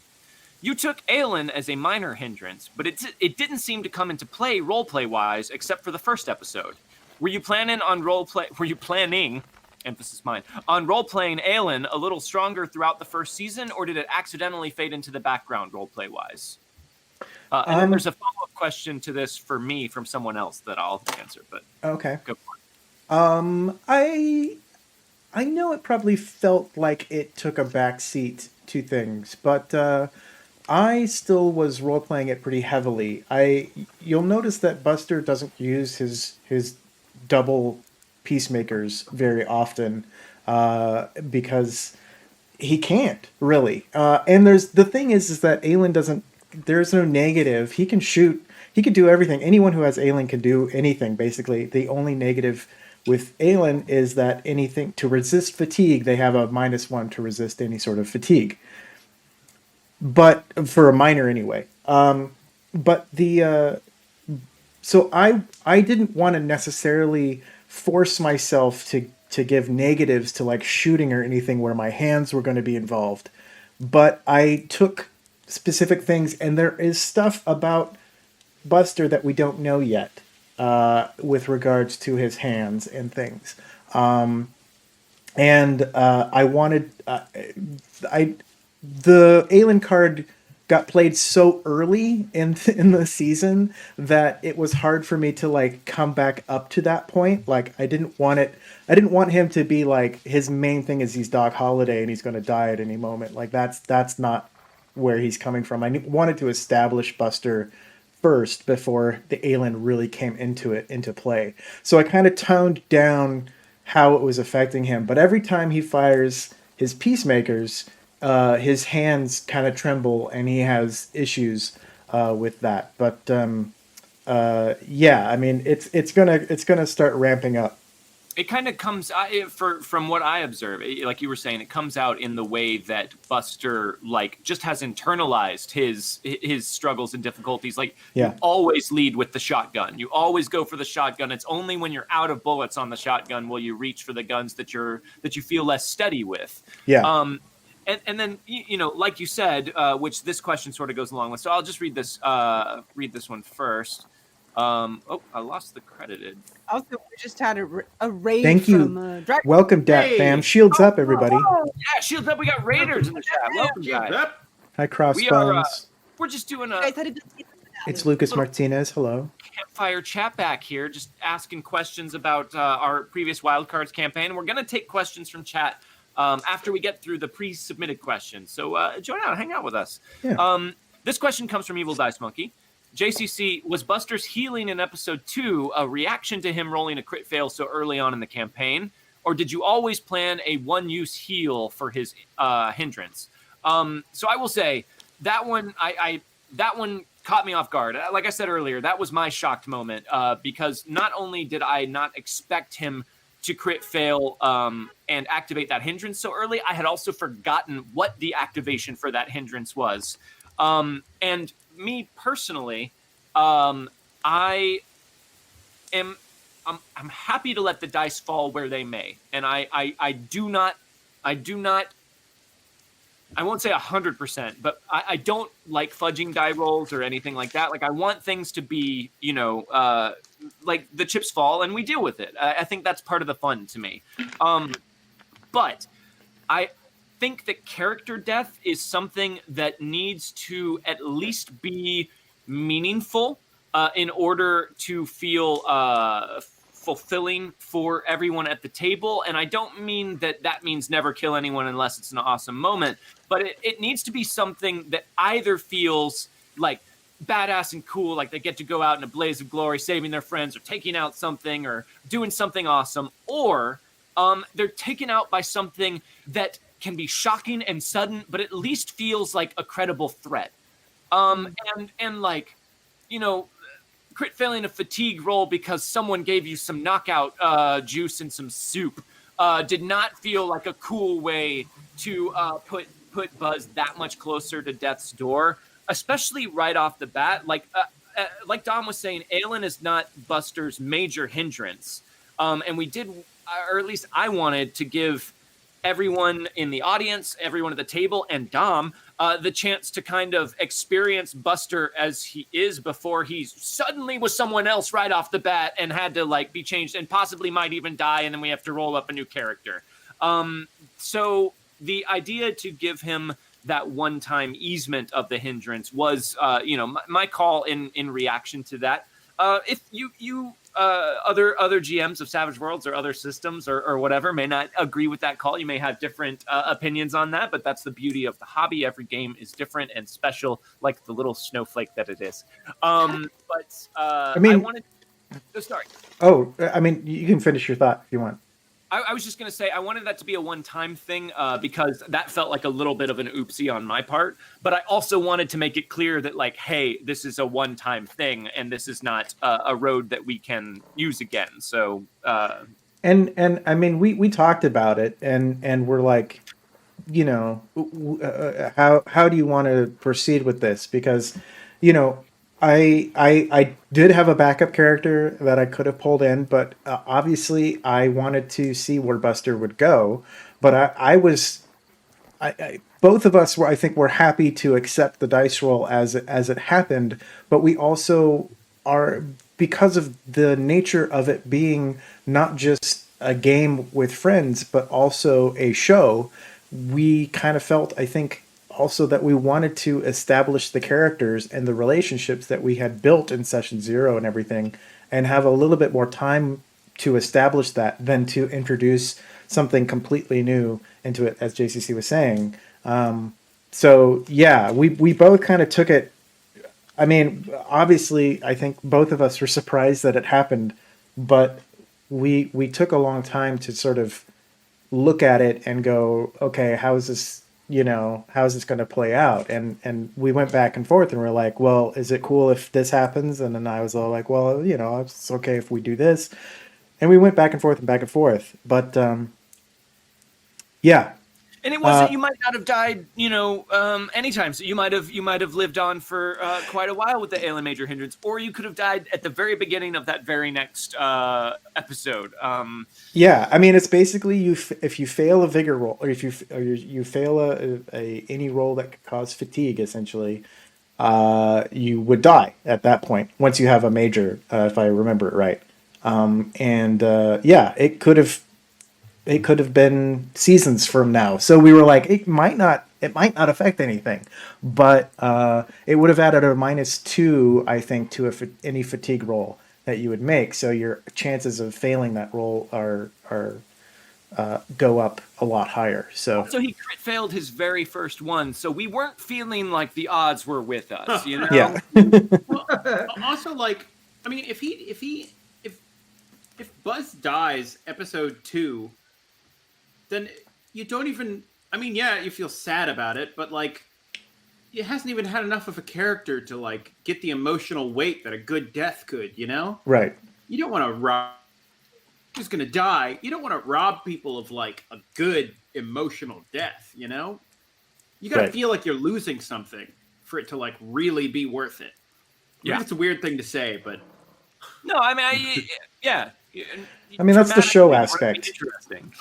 That's the show aspect of it all. We just took all these awesome photos of you as Buzz, and we're like, well, you're any of those. Get your new costume, I guess. Yeah. This is a question from Sojander. I'm sorry. Did anyone else have anything they wanted to say about that? Or I guess Dom, really, because it's mostly addressed to you and me. Okay. This question from Sojander is for the Ringmaster. Do you start with a story in mind that you adapt to the characters, or do you start to build one once folks tell you about their characters? So again, this is another like completely subjective GM thing. For me, I love to make up. I love to do plots, and I love to have all these like little hooks that are constantly like pouring out of my ears that I can barely keep up with. And adding, like more wrinkles into things. I like very wrinkly stories. But there is no story without the characters. There is not. ETU, like we said, was a little bit different because we were following a plot point campaign. So that story kind of already existed, and these characters got slotted into it. My preference for running a game is to see what everyone's characters are, and then figure out what sort of story would be interesting to tell with those characters. So like in our first campaign, everyone told me what their group was, what the idea was, and like the immediate hook that stood out to me was, okay, so Gabriel Pryor is pretending to be a preacher, so the reason that they'll have come to this town is because there is an opening, they're looking for a new preacher, and that was what brought them in, and that'll be kind of like the vibe everyone treats them with, and the story just sort of started to spin out from there, based on their actions and interactions, which is not to say that I don't often start putting in some sort of like larger meta plot that's happening that is getting built towards. But I really don't see, all we knew for this one was like weird carnival. Now you guys build your characters, and then we'll kind of like go from there. But that's just the way that makes most sense for me to do it. Shimmickson asks, so I think most everyone has almost died, so you may want to keep it close to your chest, but for those of you who didn't share their potential second character, would you be willing to say a bit more about them now? Any regrets with not going with them, i.e., does Gaurav love clowns now? I just want to, I mean, I don't even have a character, but I'll answer this. If you have a backup character ready to go right off the bat, then you're already basically admitting that you're willing to sacrifice your character and use that backup. You don't have a backup character. You dance with the girl you came with. Yeah, I don't think I had another. I don't think I had another idea in mind outside of Celestina. I think I was just trying to figure out Celestina mostly. Midas was my second character. Like, he was not the one I thought I would be playing. Yeah, that's true. That's true. I forgot about that. 4 years ago. Man, that's quite fly. But to be fair, I was going to use the name Midas Buchanan, whichever character I settled on. I don't regret it, though. I think Midas is fun and interesting. I thought of a character in the middle of the season, and I started developing just not like stat wise, just like if I wanted to play them, what they would be like. And basically, they were a knife thrower, which I feel like our Carnival doesn't have like one of those like spinny wheels knife thrower people. And they got were a guy who shoots bottles out of people's hands. I mean, yeah. So, but he was a very different. He was like a sort of a suave, romantic-esque person, probably from like Mexico or something, named Valentine. That was my idea for them that I've sort of cooked up, that I haven't fully fleshed out, but it's in the background. About it. Yeah, no, I haven't told anybody. I've been thinking in the back of my head. Debut right here tonight. So still not a clown then, I'm noticing. No, Not no a clown. I don't want to wear clown shoes. I did call dibs on the. You did call dibs. We also have a raid from Mini Terrain Domain. Hello. Hello, welcome everybody. Terrain Domain. Welcoming shields to repel their bad vibes and only leave their good vibes behind. They've got meat and cubes and bats. Follow them. Yeah. Terrain. Hi, Tamiko. How's it going? Curse of Strahd. That sounds an awful lot like my backup character, which we talked. I don't know if I want to reveal any bit of my backup character, just because I love the idea, but and I wanna hold on to him because maybe he comes up at some point. Whichever one of you dies first gets the concept. So, Yeah. all right, great. And for those of you who just joined us, we normally do Wildcards. We play Savage Worlds in the Weird West of Deadlands, but we just finished our season, so we're doing just sort of like a hangout and chat. We're answering some pre-submitted questions first, and then we're just going to take questions from chat about Savage Worlds or Deadlands or RPGs or anything at all. So join us, hang out. We got a great community here. Ask us anything. Almost. Evil Dice Monkey asks, JCC, how long did you expect the party to spend on trying to get through the gray door? Mm-hmm. Were you amazed they stayed there even after you told them, I'm just going to save you guys some time? Every name or person that you offer up to the thing, it knows no such person. No, I wasn't. I mean, I'm always caught off guard by stuff like that, which is just surprising. And I know a lot of, perennial GMs will know what I'm talking about because, like, this always happens, but somehow you're always not ready for it. Like, the whole, like, oh, well, clearly this means this. And you're like, no, what? Not at all. Why'd you think that? But no, I expected they would come talk to the door, realize they couldn't pass, immediately ask what the deal was with not being able to pass in the war and all that kind of stuff, and be like, all right, fine, screw it. I did expect for them to try and get over the gate or get through the gate, and I did have some fun things planned for that, which I thought was going to... There was some mention of a ladder, of manifesting... I wanted to climb the gate. Ladder, I believe. But it didn't end up needing to be that way. No, sometimes with these guys especially, they're just so good at role playing and just sort of like being in the world that I'm like, well, okay, first of all, like this is pointless, and this is like this is just wasting a lot of time because you can't get through here. But this is all really good stuff, and I don't want to like not encourage it, but at the same time, we do need to move. So it's a line that I walk by typically letting the show go as long as it needs to. If it was up to us, we would still be arguing with that door. I will give you a little bit of the behind the scenes of what was happening in my head. And I think what was happening in a lot of our heads at that moment is that when we got to that door and the door essentially said, you can't pass now, you have to go do this other thing very far away and then come back later. We were like, no way, we're leaving today, right? Like, this is the last episode of the Hunting Grounds, right? Like, there's no way we can do 2 more of these, right? There's no way. And that's what it was. And we as, I think, players were like, no, there's something else here. We're gonna feel really dumb when we figure out there's not an easy way to get through this door. I think that was happening in my head for sure. So, I feel that I thought that way too. Yeah. Okay. Yeah, agreed. Interesting. Everyone was pretty sure that was a solvable encounter. Okay. See, no way I could have anticipated that. I mean, Lottie literally gave me a premonition of meeting the Gray Lady and going through the gate and everything, and so I was just like, And it did really happen, but yeah, that's I was in the same boat. And then when you were like, "I'm just going to cut to the chase here. There's nothing you can say." Then I was all like, "Okay, well then I guess we need to move on." Yeah. But I was Yeah. like, "But I'm not Where? gonna do so anything sure. about that." JCC, you should know that there's no way to get your characters to obsess over getting through a door better than having it just say, "You cannot go through this door." Like the door would actually say that. I thought an But why interaction. would we trust the door? Great questions. These are all great questions. I think that original quote came from when you guys kept trying to pull rank on the door several times in a row by going like, "Well, do you know this person?" And he would be like, "No," and you'd be like, "Okay. What about Gemini Nightlinger? Have you ever heard of him?"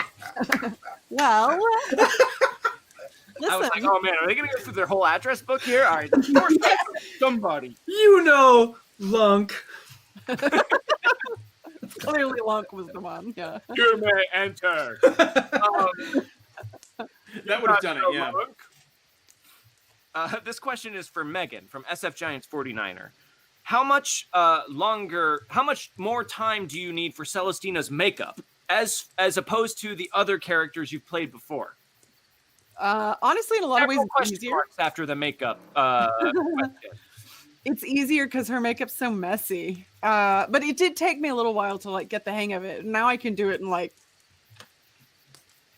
depending on how well I'm trying to do it, 10 to 15 minutes. In general, Celestina's outfit, while she's got a lot of little bits, it's easier because the hair is very easy and there's a hat. The hair is what was always hardest for Adelaide and Rosaline, and I did that to myself, of course, but how could I not? So much fun. Not having to do it all the time, but just, being able to like dress in cool ways is fun. It's actually easier. Mostly what's difficult is remembering all my pieces.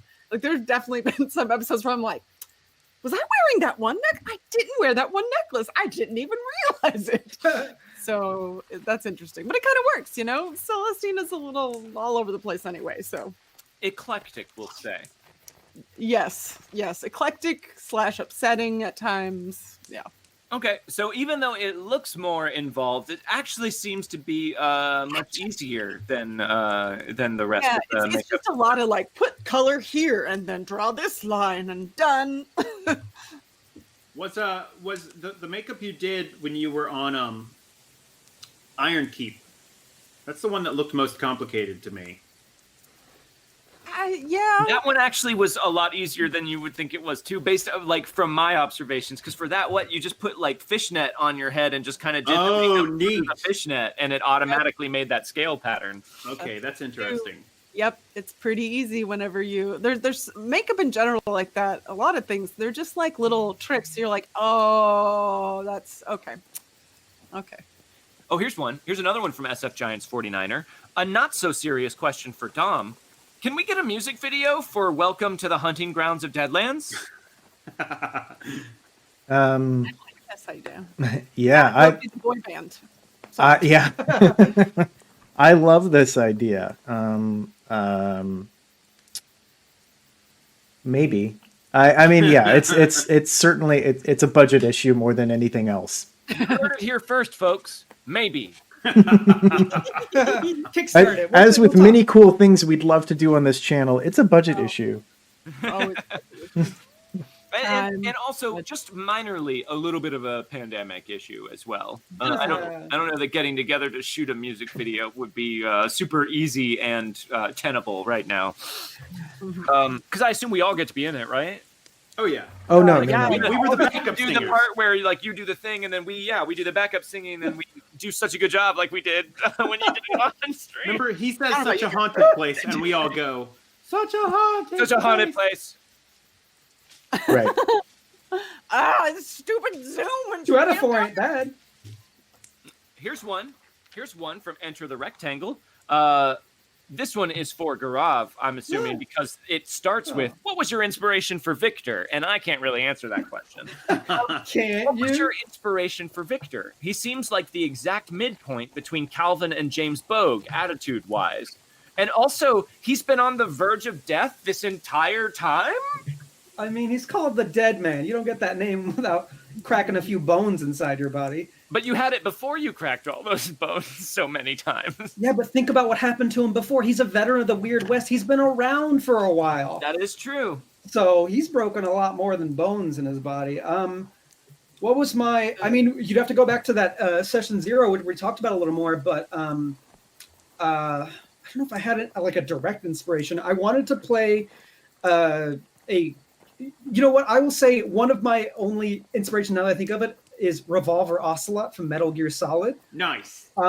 He's just one of the characters I like to think about. He's another revolver user, but he does a bunch of gun tricks, but they're very elaborate and don't really mean anything. But also, he's very good at shooting people, and he's kind of a jackass. So those things all kind of made Victor what he is. And hopefully, when we find out Victor has a long lost brother, he can start screaming "brother" nonstop at him, just like in there. Yeah, just can't wait for season 4. That's the dream. With James Bogue as a snake. Brother! Snake with the eye patch. Exactly. With the eye patch. Oh yeah, that's true. Shit. Okay, I know we're getting close to the time where we're gonna lose JP, so I'm trying to get to the rest. Here's one. This one comes from Yonto7. So Yonto7 submitted a series of questions all in a row, and then their last one was for everyone. Okay, the 5s were totally out of control this season, right? A little bit. So Seemed that way. I think there's also a slight leaning into 5s because you don't re-roll 5s very often, you know? If you get a 5, you're like, I did it. Everything's great. I can even be fatigued and have succeeded. Everything is okay. But it was a little weird. The times when we'd be like 5, 5, 5, 5, 5 was a little bizarre. Yeah, it was weird. That was our 666. Wonder what it means. Somebody look up the numerology of 5. It was a lot of 5s. Like, I'm sure we roll a lot of the same numbers all the time, but the fact that everyone became aware of it and the chat was also aware of it, and that it continued to happen, especially once we were all made aware of it, just made it very much seem like a thing. I don't know if 5 showed up any more than any other number did, but it definitely seemed like they did. Yeah, it did. It could also be that all of us are lying about our die rolls, and we're just constantly like, "Oh yeah, that's another 5." Half dice. I would never. I just go like this, and then I go, "Oh, or, okay." That makes sense. Yeah, I would believe that. This is a question for all players, also from Yonto7. What did your character get the other characters for their last birthday? Character? I know. This is like a question I would ask you guys at the beginning of an episode. Yeah. So Midas's favorite gift to give people is he's actually like he's pretty skilled at like whittling dolls, and he likes to like make small caricatures of like the people he knows as gift, like little like articulated like doll characters and stuff, sometimes with small movement abilities in them. So like that's probably what he's made for them for their last birthdays. I think Celestina probably does something different for each person, and then also depending on her current mood. But for Midas, she probably just gives him tarot readings that are a little less death focused. For Victor, that's probably the most serious gift she would get, in the sense of like, simply because I think she knows him the best. But it's probably something small, because I think with the experiences that Celestina and Victor have had, it's really the small things that have a lot of meaning, because they're small in a way, because big trauma is so big. Sometimes like the little tiny things are just really nice and pleasant and less upsetting. So I imagine she probably knows like some particular like little food treat that Victor really likes. Victor treat. Like that, a Victor treat. It's a mix of a crumbled up Christopher treat with a Vika treat core, essentially. Celestina is all about giving treats to people. Just everything. Everyone has their own treat. You're not supposed to eat Christopher treats. Oh, right. Yeah, definitely don't do that. It's only for dead children. For Buzz, I imagine that when she's really being kind and not just kind of a jerk, she probably tries to find like music from Romania or from her culture that she can like give him or teach him, so he can like, if he's interested, to like go, here's another style of music that maybe you haven't heard of. I think I agree. I think Victor would have gotten like or not Rosalina, Celestina. Yeah, very dead. Is she? Well, I think he would have gotten her like. I think she's been helping him a lot in acclimating and also with his illiteracy a little bit. So I think he would have gotten her probably some flowers that he picked, but also I think he would have gotten like some like dead whatever like her birds like to eat. I think he would have like found something out in the wild that they would have liked to pick on. And then for like Buzz and Midas, he would have gotten them Jack and shit because they're not babies and they does not matter. So. Oh, wow. Harsh. Everybody's best friend, Victor Parrott. So Buzz comes with like this full-on cake for Victor. It's just like, here you go, buddy. Happy birthday, man. And then Victor's just all like, cool. Great, thanks. I deserve this. Yeah. I think Buzz tries to do just a little personal art project for everyone. So and I think he really puts a little bit of time into everything. And so you'll find him like in his wagon, just like tongue out, like folding paper and getting like little like sticks and popsicle sticks and things like that, twigs and stuff, and just kind of tying them together and making little things and making a little card and just like, okay, all right, that's a good one. Yeah. And then and it's just like a little like, here, I made you a little keepsake. It's just, something you can hang in your window or whatever. And probably no one does it. I changed what Celestina gives Buzz. I think that once Celestina picked up on the fact that that's what Buzz does, she always gets really excited at that time of year and like wanders around and tries to see when he's doing that. And then she draws a portrait of him making these things with his tongue out and gives that to him. And Buzz is like, yeah. Yeah. All right. And then suddenly Celestina doesn't get anything the next year. She throws a fit. Yeah. I'm sure Midas has his little art projects that you made like hung up somewhere in the like workshop wagon, which is really just he's probably gone like that's put in what's his name's? I keep forgetting my boss's name. Eustace. Yeah, Ellington. Yes.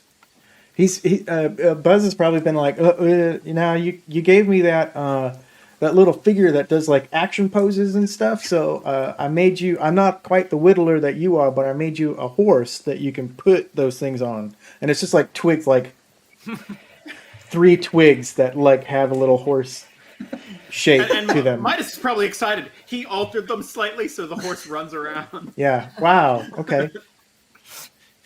If you just add a crap load of advanced mechanical engineering. Now there's no horse parts in this, so. All right. What would there be? Before JP goes, I want to ask Gaurav this question. Okay. This one comes from Yanto7 as well. Gaurav, I loved how Victor often teased Midas about his inventions this season. They're both very earnest characters in very different ways. What would Victor do if he found Christopher alone and unattended behind Midas's wagon?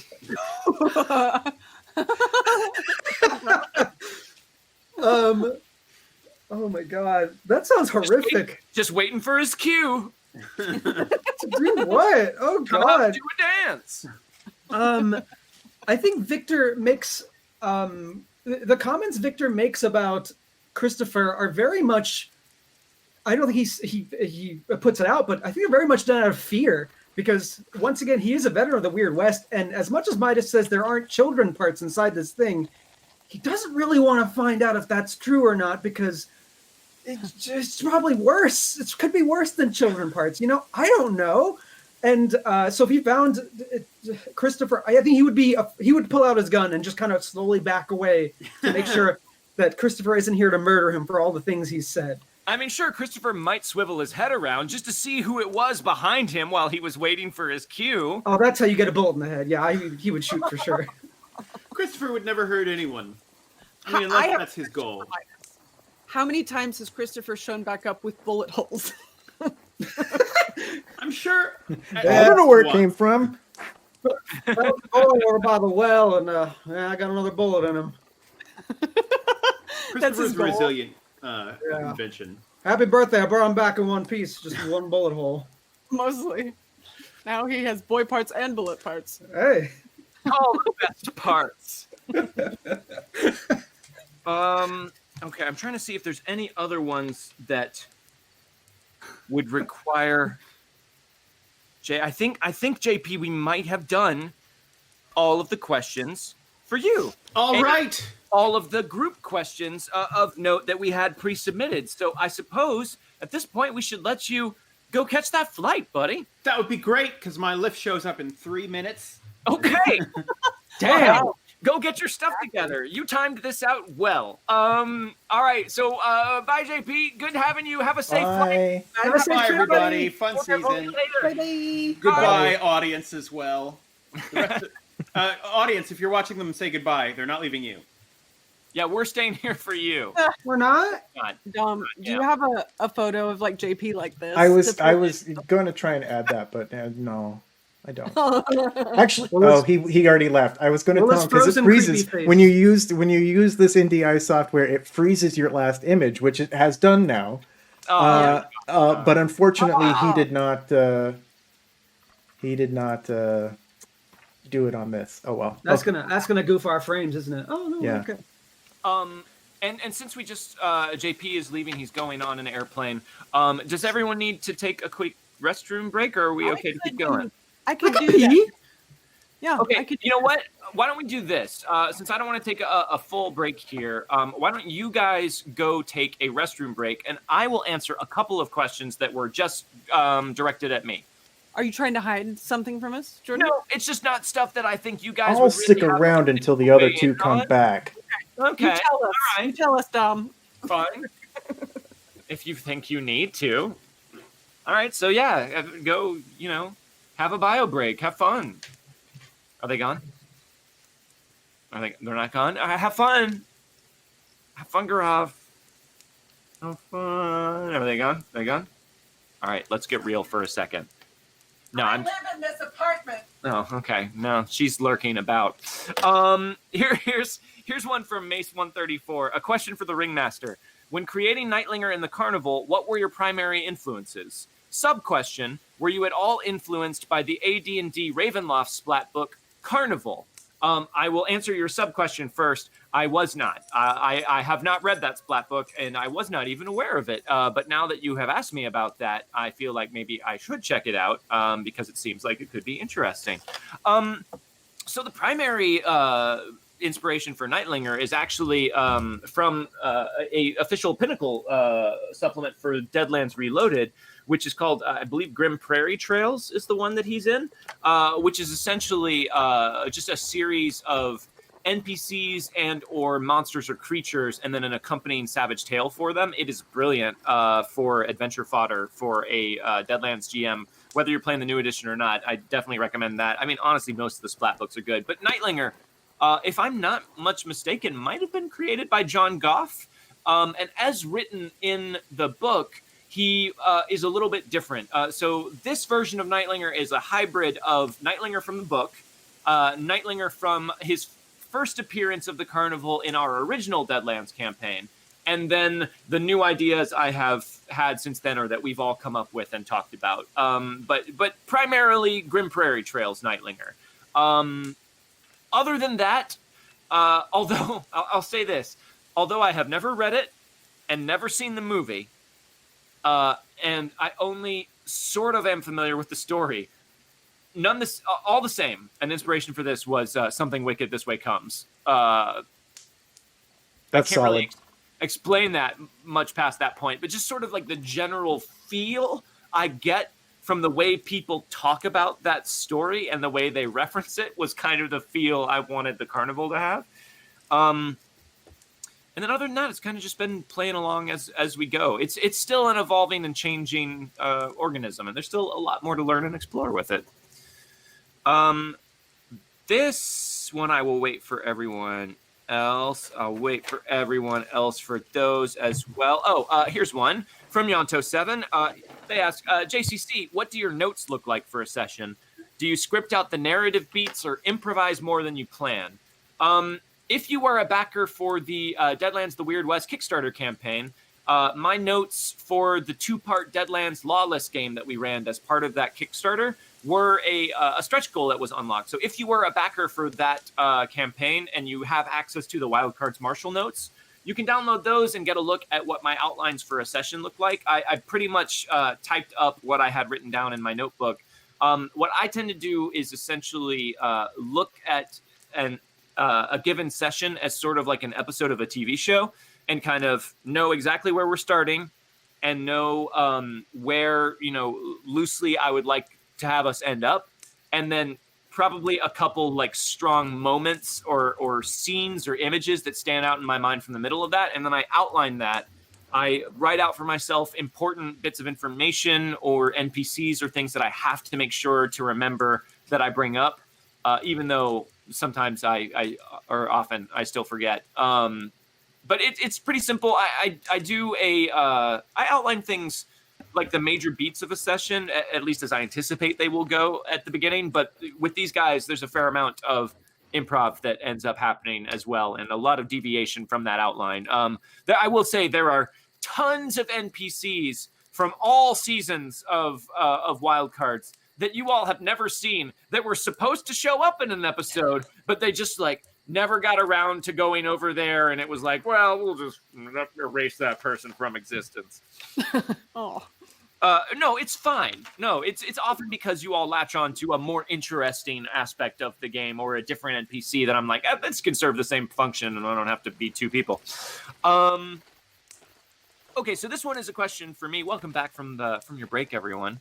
Dom was here as a stream watcher. Just to ombudsman. Sorry? An ombudsman. A dombudsman. A dombudsman, yeah. I mean, it was right there, and I don't know why you didn't take it. This one is addressed to me, but is kind of, along the lines of stuff that we've all been talking about, from Enter the Rectangle to the Ringmaster. How is it going back to devising your own sessions as opposed to using the plot points in Savage Tales and ETU? More work? More fun? And then related to that question, is there any chance the Carnival ends up at Headstone Hill? It's been interesting. It's been really interesting going back from this because I did the original Deadlands campaign was my first ever campaign that I had run from start to finish, and I took liberally from a lot of Deadlands supplements for that, but largely it was my own story that I had crafted, which was cool and fun to do. ETU was a plot point campaign that we played through, and I mean, I think from everyone's perspective, that felt different. Right, like playing through like the beats of the structured ETU itself, at least the way that we played it with the class and test structure, felt a bit more like segmented in that way. Coming back into this, essentially what I feel like has happened is the first season. I don't know if anyone watched the AMC show Preacher. I've only seen the first season.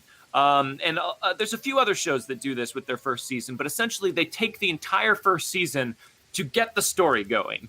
You essentially get that full first season to like just get to know the characters, get to know their situation, and then you kind of realize at the end of the first season, like, oh, now I think it's starting.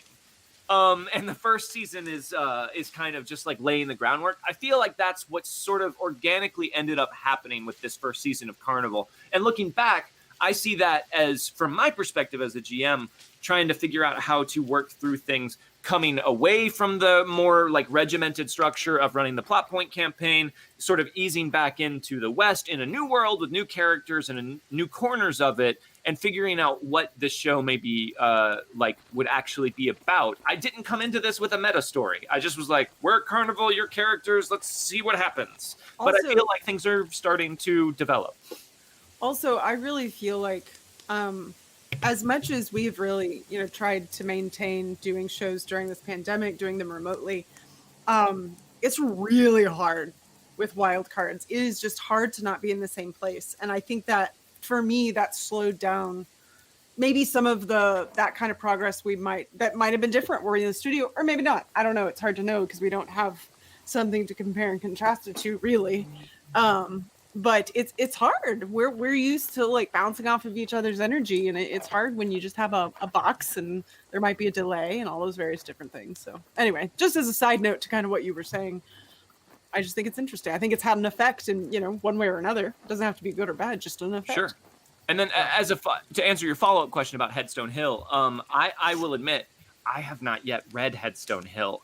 In the midst of everything going crazy with work and coronavirus and getting geared up for the new season of Wildcards, I haven't really had a chance to dive into all of the unlocks from the Deadlands Kickstarter campaign, which I'm hoping to get a chance to do now during our break.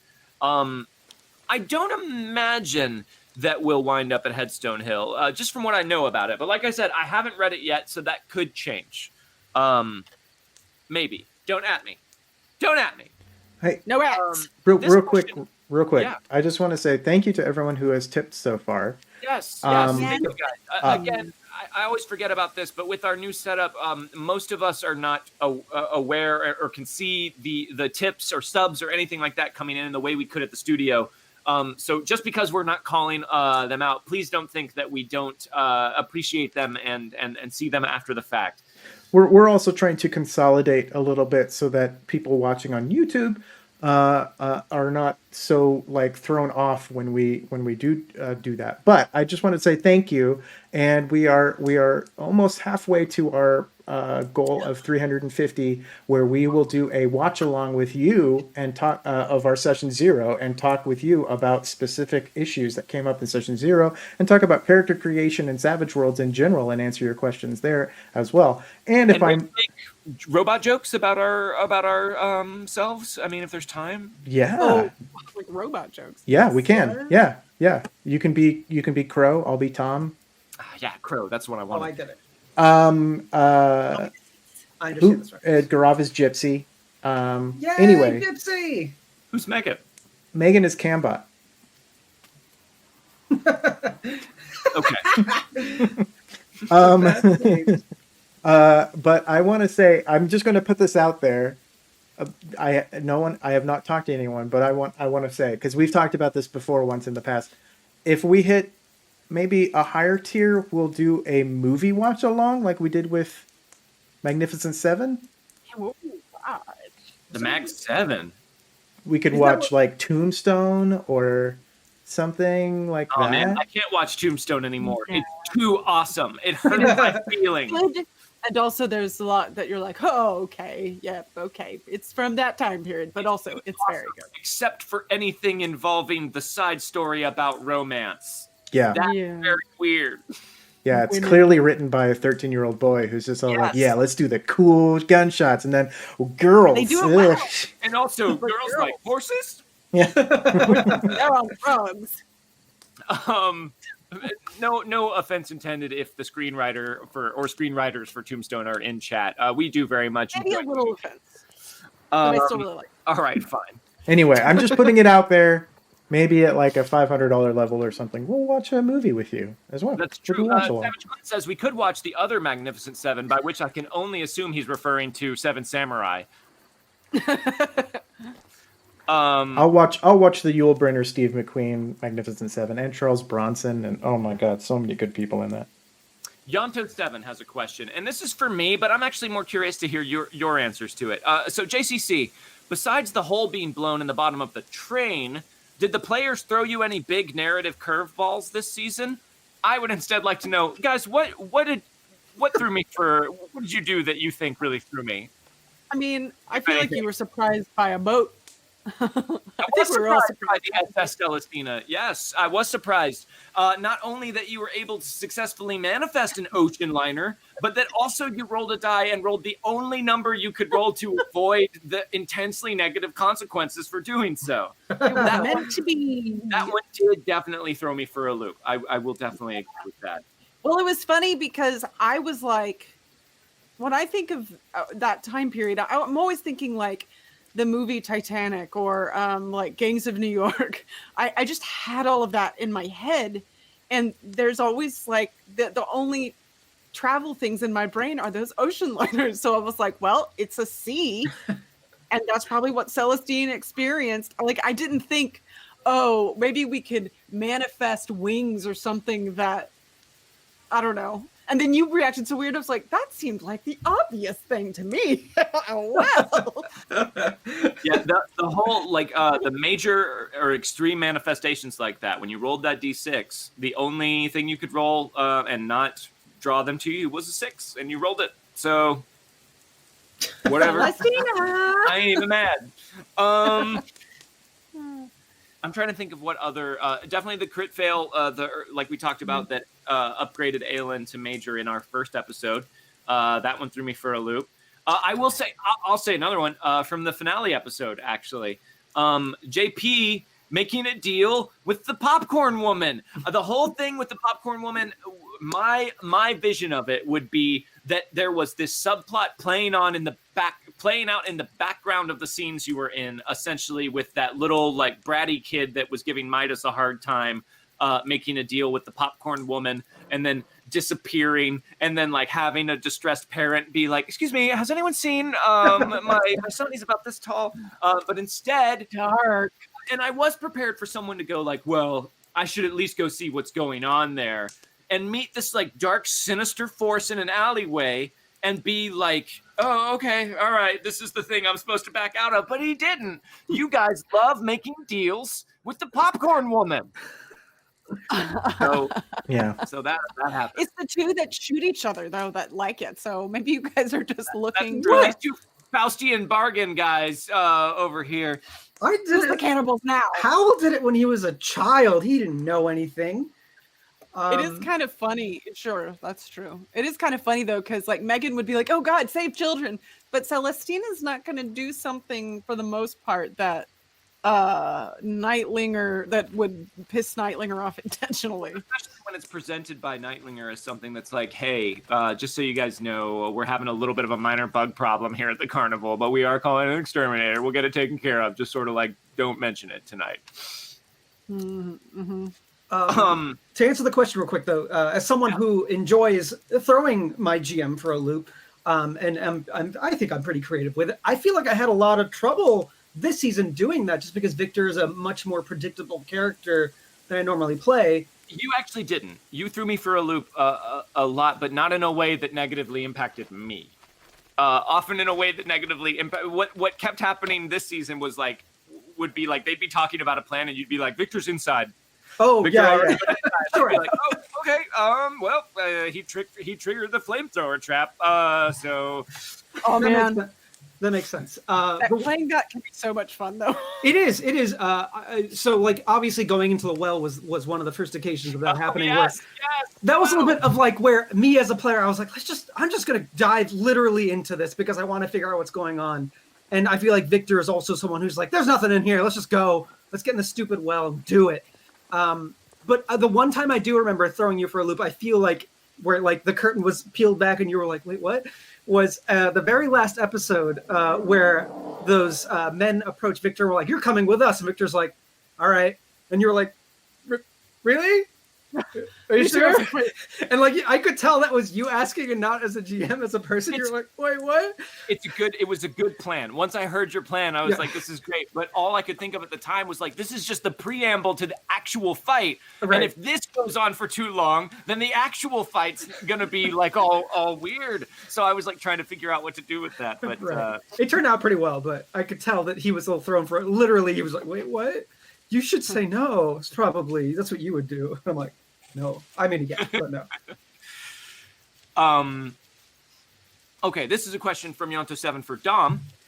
Buzz did a great job at handling whatever the Weird West threw at the posse.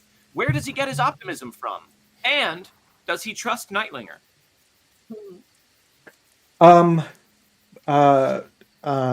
Thank you for noticing. I wanted to make Buzz a optimist. I wanted him to be. He's got so many things going wrong inside of him. I wanted his outward appearance to be, I wanted him to look on the bright side of life. But the thing I think that he finds, he has sort of he grew up happy. I purposely did not want to make him an orphan who had everything go wrong in his life and his parents killed and his entire family murdered, and on the hunt. I didn't want to make another Bogue character. Specifically calling out Celestina right now. No, I'm calling out Bogue. Bogue was sort of the same thing where, just a lot of characters tend to have that background because it gives a lot of fodder for it. It gives a very good reason why this character will be out adventuring in the wilds and going up against big things. But I specifically wanted Buster to not have come through that. I didn't want him to be horror stricken by the war or anything like that. I wanted him to have a healthy upbringing in a bit, and have not experienced a lot of those things. So he doesn't have a lot of. It's not that he doesn't have a lot of that he's naive about the world, but he hasn't experienced the things that Celestina has or Victor or anything like that. So that hasn't played as much of an impact on his life. So he's able to see bright sides of things much easier. Does he trust Nightlinger? I think after the whole thing of Nightlinger leaving them behind, or wanting to leave them behind, has sort of shaken him.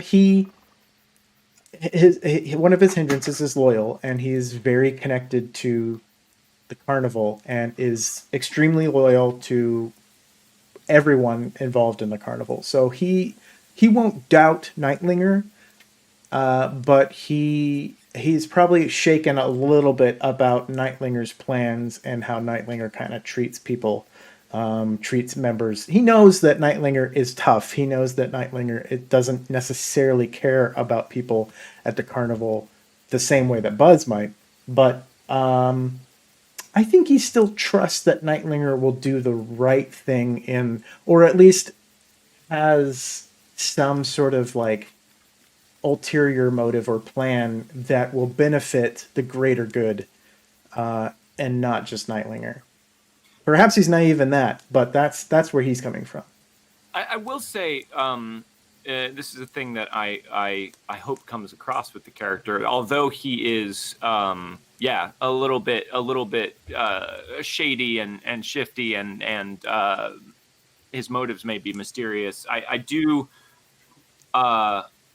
hope that you all know that Nightlinger is fiercely, violently protective of his family. Arm ripping off protective of his family.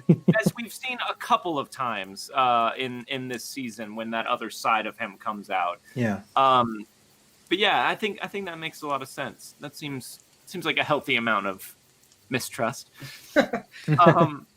Yanto7 asks for Megan. You did a great job with Celestina's accent and how she sometimes did not always understand the English she was hearing. Did you prep for her voice before the season started, or did you let it grow organically through use?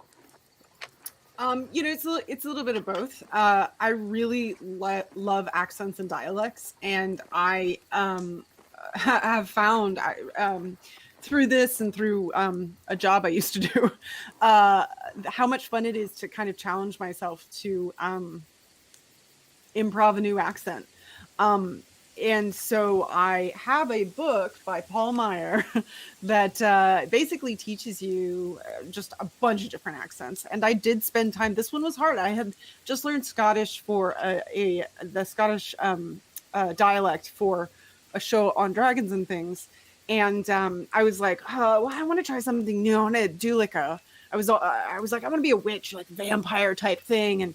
And I wanted to try a Romanian accent. Well, Romanian is such a small country, a small accent, you know, in the idea that there are only so many people who speak it.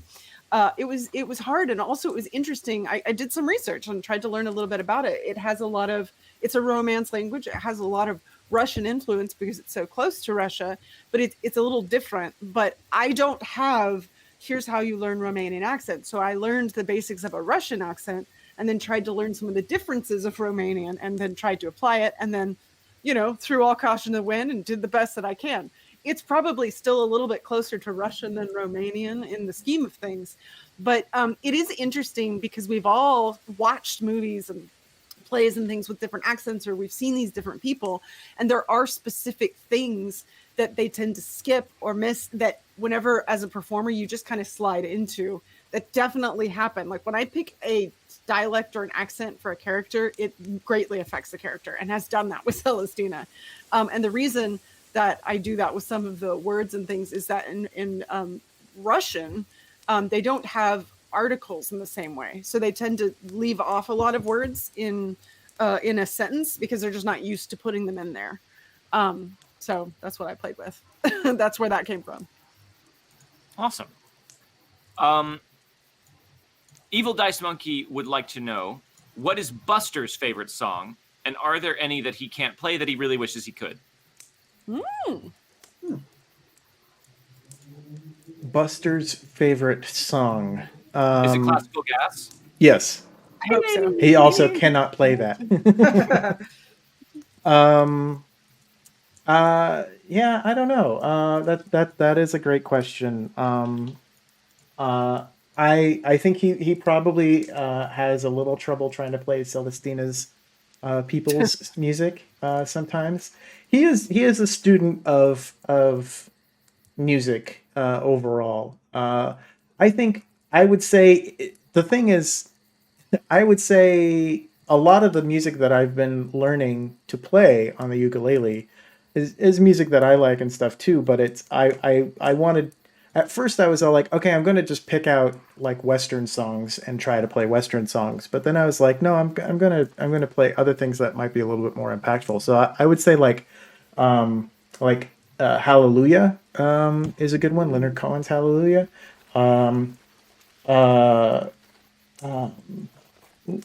What's another one that I like? There's a couple from the Decemberists that I've been wanting to dink around with. For Elise, I can play a little for Elise. Oh yeah, please do. While I ask you this question, do you think you could learn to play the thong song on the ukulele? Stairway to Heaven. Stairway. No. Play Freebird. River. That's one. Chat, dude. Buster cannot play Freebird. He actually, technically, physically can. He just, for the sake of decorum, cannot play. And no Stairway to Heaven. No Stairway. Megan. So two people asked kind of a similar-ish question here, so I'm going to roll them both into one and ask both of them. So the first one comes from Evil Dice Monkey. There appears to be some degree of overlap between Celestina and Rosaline, if only superficially, because they are both magically enhanced and shy away from the side of good. Do you need to make conscious decisions to not approach a situation as Rosaline would? I know that I slip back into old characters by mistake. And then Shimmickson asks, now that you've had some time to embody the character, Megan, in what ways do you feel like the princess is similar to / different from Adelaide and Rosaline? Oh, these are good questions. We kind of touched on this at the beginning of this talkback. It's hard. I, as an actor, I had this mindset of every character has to be different. If it's not different enough from another character, and this is just in theater, if it's not different enough, if I don't change these aspects enough, then I'm not a good enough actor. And that's a perfectionism mindset, which is a mindset that has honestly hindered me more than it has ever helped me. And so sort of what I was saying earlier in regards to following what I enjoy, as opposed to going, Megan, you have to have distinctly different characters every time. I would rather go, okay, I want my character to be different, because obviously I can't play Rosaline for everything, no matter how much I want to. But I went, okay, but there are certain elements that I really enjoy playing with, and let's see if I can, apply them to a character in a way that makes sense and is still that character without feeling like I need to be so hard on myself to make everything different all the time. And in a lot of ways, it's kind of interesting because I get to see, it's almost like I'm giving that character permission to build itself, because I go, here are the things that I like, and now I'm just going to trust that this is not the same character, even if there are similarities. And so that's kind of what happened. I really enjoyed playing a magic user, and I have that like FOMO feeling of I need to do all the things and be all the things sometimes. So I tried to let myself have that as opposed to fighting that. And I was like, I'm going to play a magic user again, but I won't be a huckster. I will try something different. And there was witch, and I was like, great. I feel really like into the idea of a witchy stories right now. So that sounds like a lot of fun. And let myself still exist within the magical world. When I built Rosaline, I built her to be more of a knife fighter. I wanted her to be a manipulator with powers that helped her with that. As it went on, she was kind of the big magic user for a long time, so it became important that I was able to do some like area of effect damage. So that shifted a little bit. But whereas with Celestina, I'm trying to build her as just a magic user. That is her thing.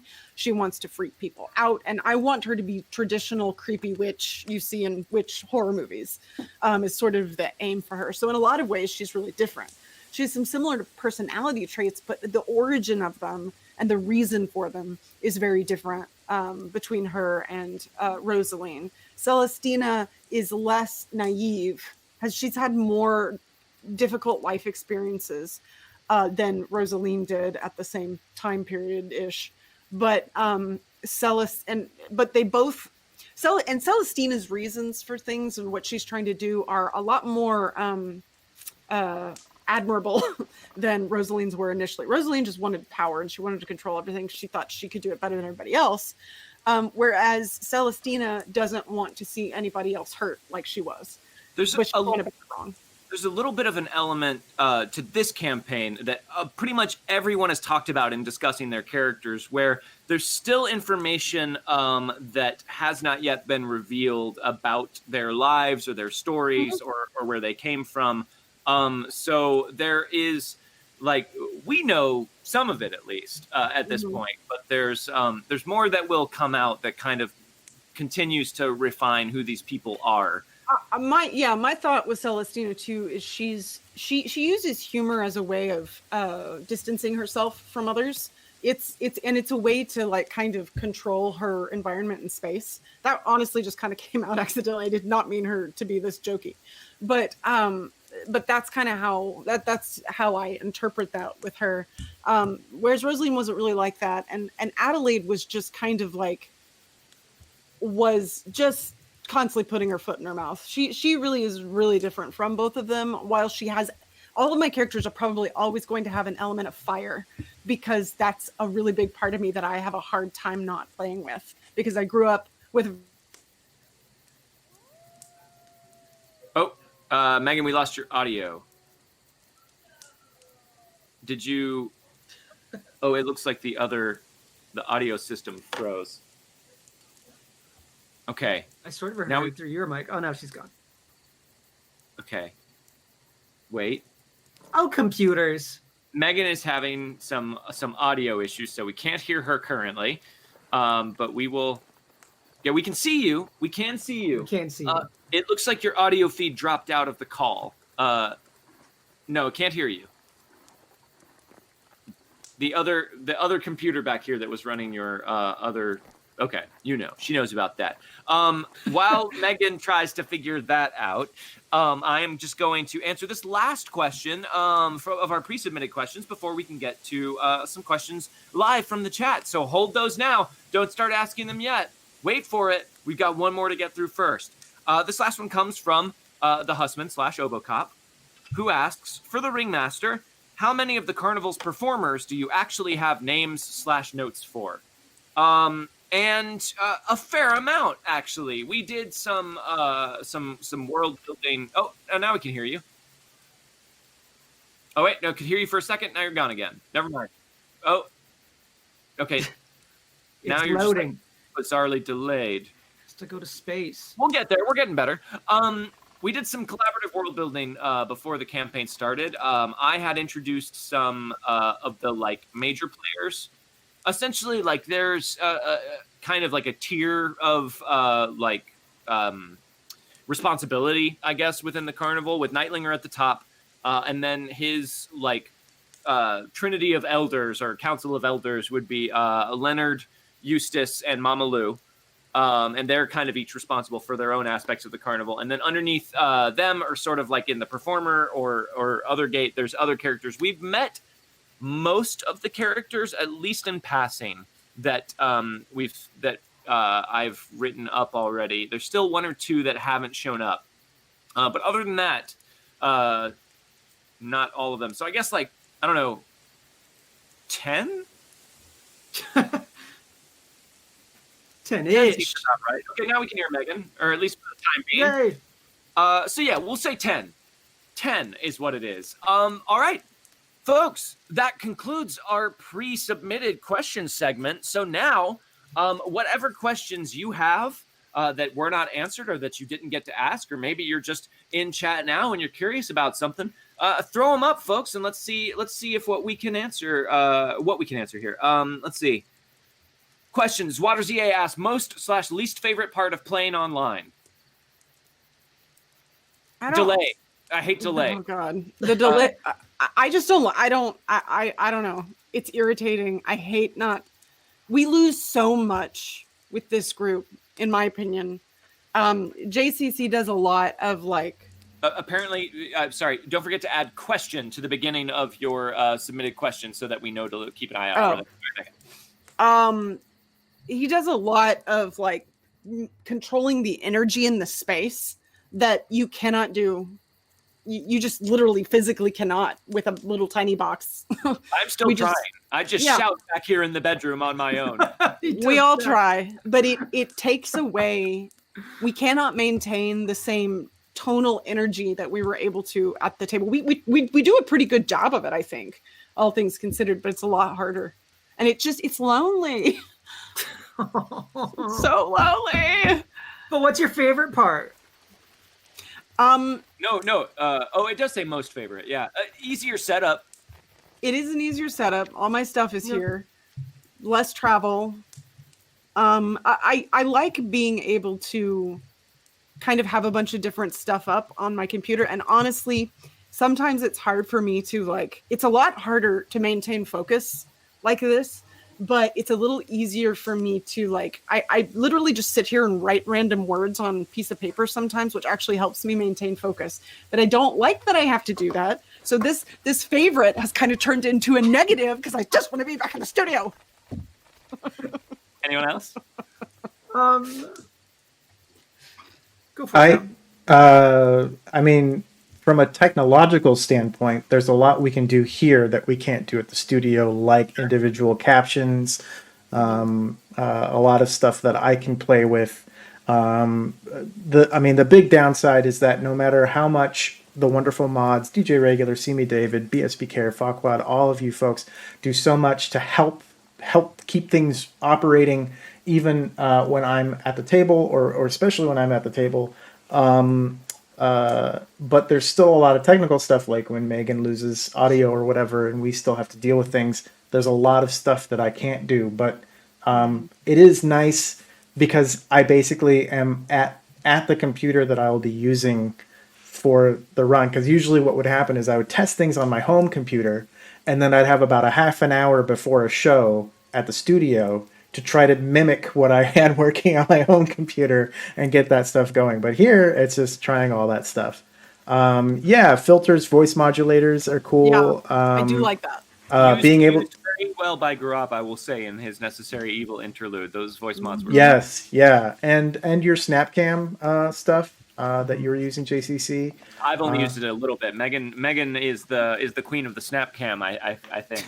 Yeah, but that Oh, stuff is is she? cool. Those are things that we can't very easily do without a lot, which is funny. But those are things we can't easily do in a studio. So it's like trying to figure out, oh, when we go to a studio, we're going to lose a lot of stuff that we were able to do.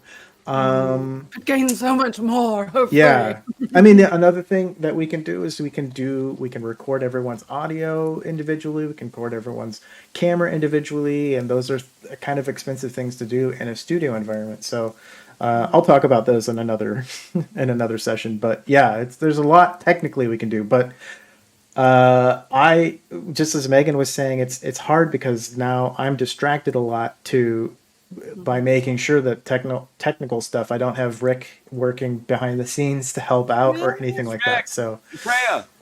we need Rick and Freya. So that's hard, and just reading people's vibes and it's hard. we would have dinner together and everything, and it was nice, and just kind of getting into it and getting into the mood, and it was kind of being like in a theater, in a production where you all get together and everyone's getting into the costume and getting into character and stuff, and you had all those moments before, and it's hard to replicate that over a Zoom link or something, but yeah, it's lame. Garaf, thoughts? Addition? I really enjoy running games online as a GM for my home games. As a show, not so much, especially Wildcards, because we did so much with the space that we were in, and it's very different trying to translate that to our home. We're doing our best, but I sorely miss it. But I do really very much enjoy tinkering with virtual tabletops. I did a bunch of it with Necessary Evil, and I do a lot for my home game.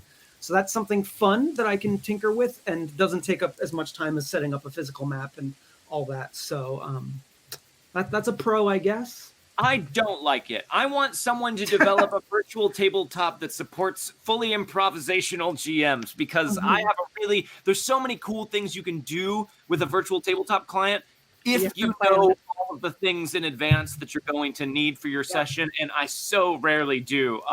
So that's true. It's hard. Yeah.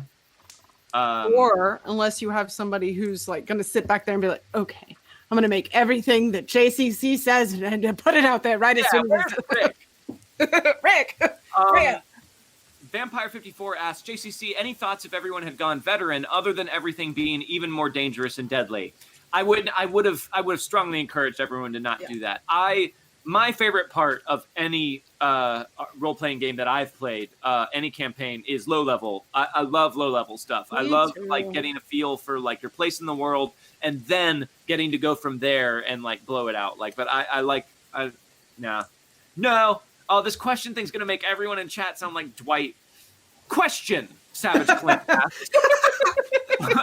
What happened to Edmund the Nail Searcher after the end of the finale? Well, Edmund disappeared with his Iron Dragon compatriots. Edmund was the mole in the Carnival that was feeding information back to Iron Dragon that they had to track down Victor Parrish. I was going to tell Victor about that, but then they had to come along and cause some big fight. Yeah. Mm-hmm. Well, Dirt Portly says, bring back Other Jordan. No.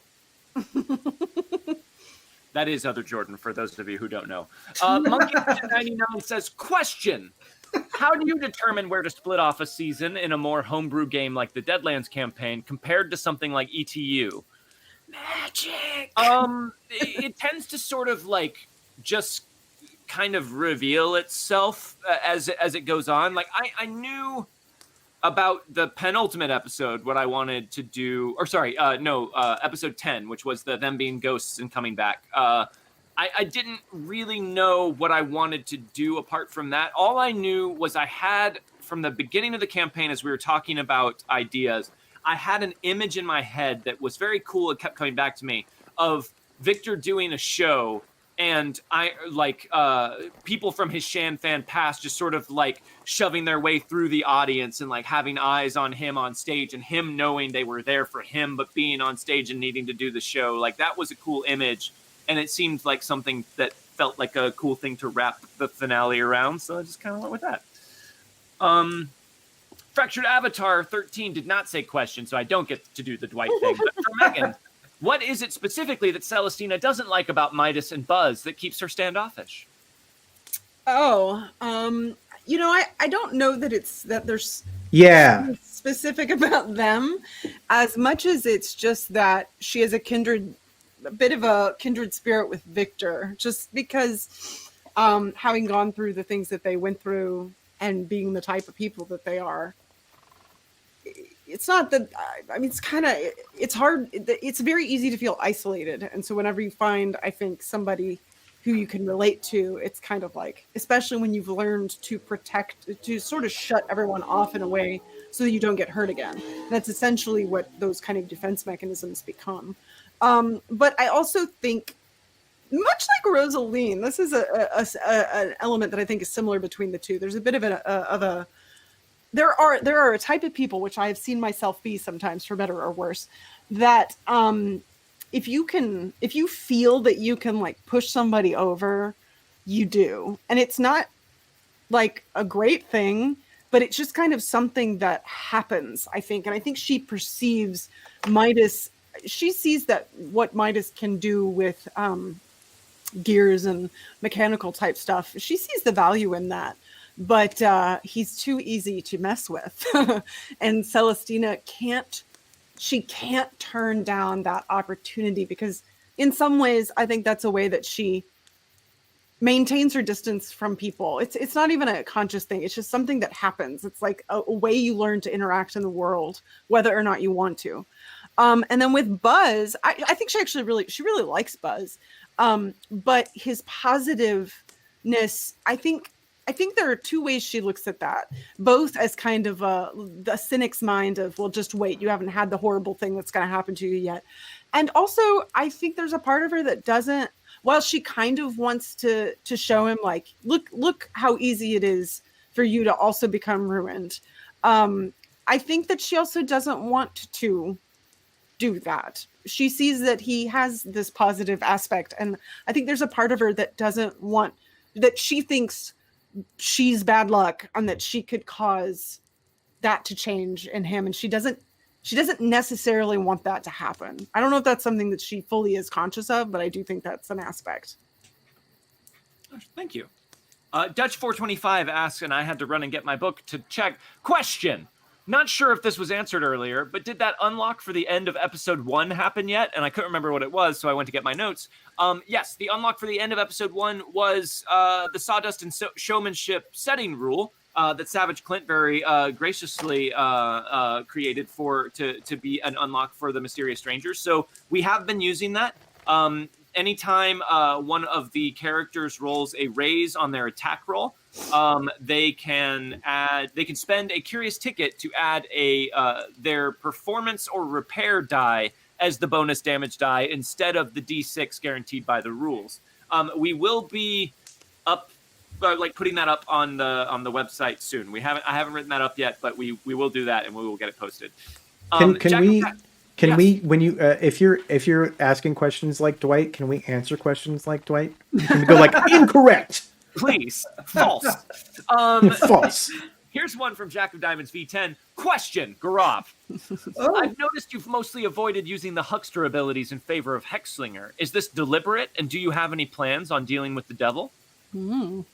Well, so dealing with the devil, you usually only do when you need power points. Is that not right? No, dealing with the devil you can do at any point. You can spend a penny because it allows you to cast any spell that hucksters have on their list, even if you don't know it. Right. I did look at the huckster list, but the thing about Victor is he very much likes shooting people, and also the spell Ammo Whammy has a lot of different uses that I think I've used quite a bit in this first season. Yeah, I do like Ammo Whammy. That's I fun. think, yeah, it's such a cool power, and I think also he has such a look about him, and the visual of him like using this gun to sort of spin out these spells into his bullets is so cool that every time I look at the spells, I'm like, man, I'd rather just shoot a really cool fucking bullet instead. So maybe I'll look further into diversifying my spell list now that he has some issues with guns, shooting him instead. So we'll see.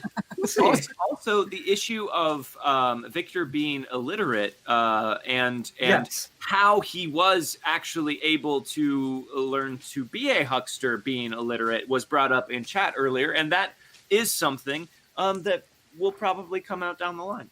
Yes, it will. Evil Dice Monkey says, question. Any likelihood of Prickly Tall Stag and the Danger Seekers, comma pairs coming back this series? You said before it was a thing to let off steam from the deep, dark, serious things from the original Deadlands series. Do you see the need for it this time around? I don't remember a show by that name. I thought it was Prickly Lola. I think it was Lovely Thola and the...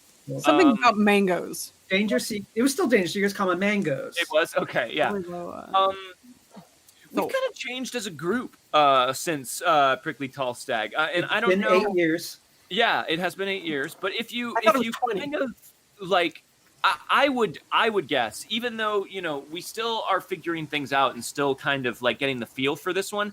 If you go back and watch our first episodes for our previous campaigns, as opposed to the first few episodes of this one, I suspect that everyone, from my observation, you all kind of came out of the gate sort of more like on the same page and ready to start running than I feel like you had in other ones. And it may not have felt like that all the time to all of you guys, but from my perspective, I feel like that was sort of like all the pieces were kind of more in place. And part of that, I think, has allowed more of that humor to like come into the game, but you still kind of like, we do the ebb and flow of making jokes and being serious and being spooky and being silly, and it kind of feels like we don't need that pressure release in the same way, I guess. But what do I know? I'm just the GM. Really, this is a question for the players. Wait, is it? I don't know. I don't know. I think there are different. I think each of us have different loves for Prickly Tall Stag and the Danger Seekers, pairs, or Lovely Thola and the Danger Seekers, mangoes. You know.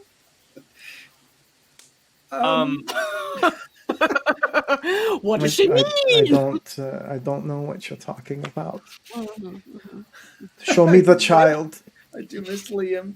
It's Sorry. Liam. I know. It's Lion. With an Liam. Wrong the whole I think it's Liam. DJ Regular asks, question. Because of the way the campaign has gone so far, there hasn't really been much room for the PCs to have relatively quiet moments, either to themselves or with each other.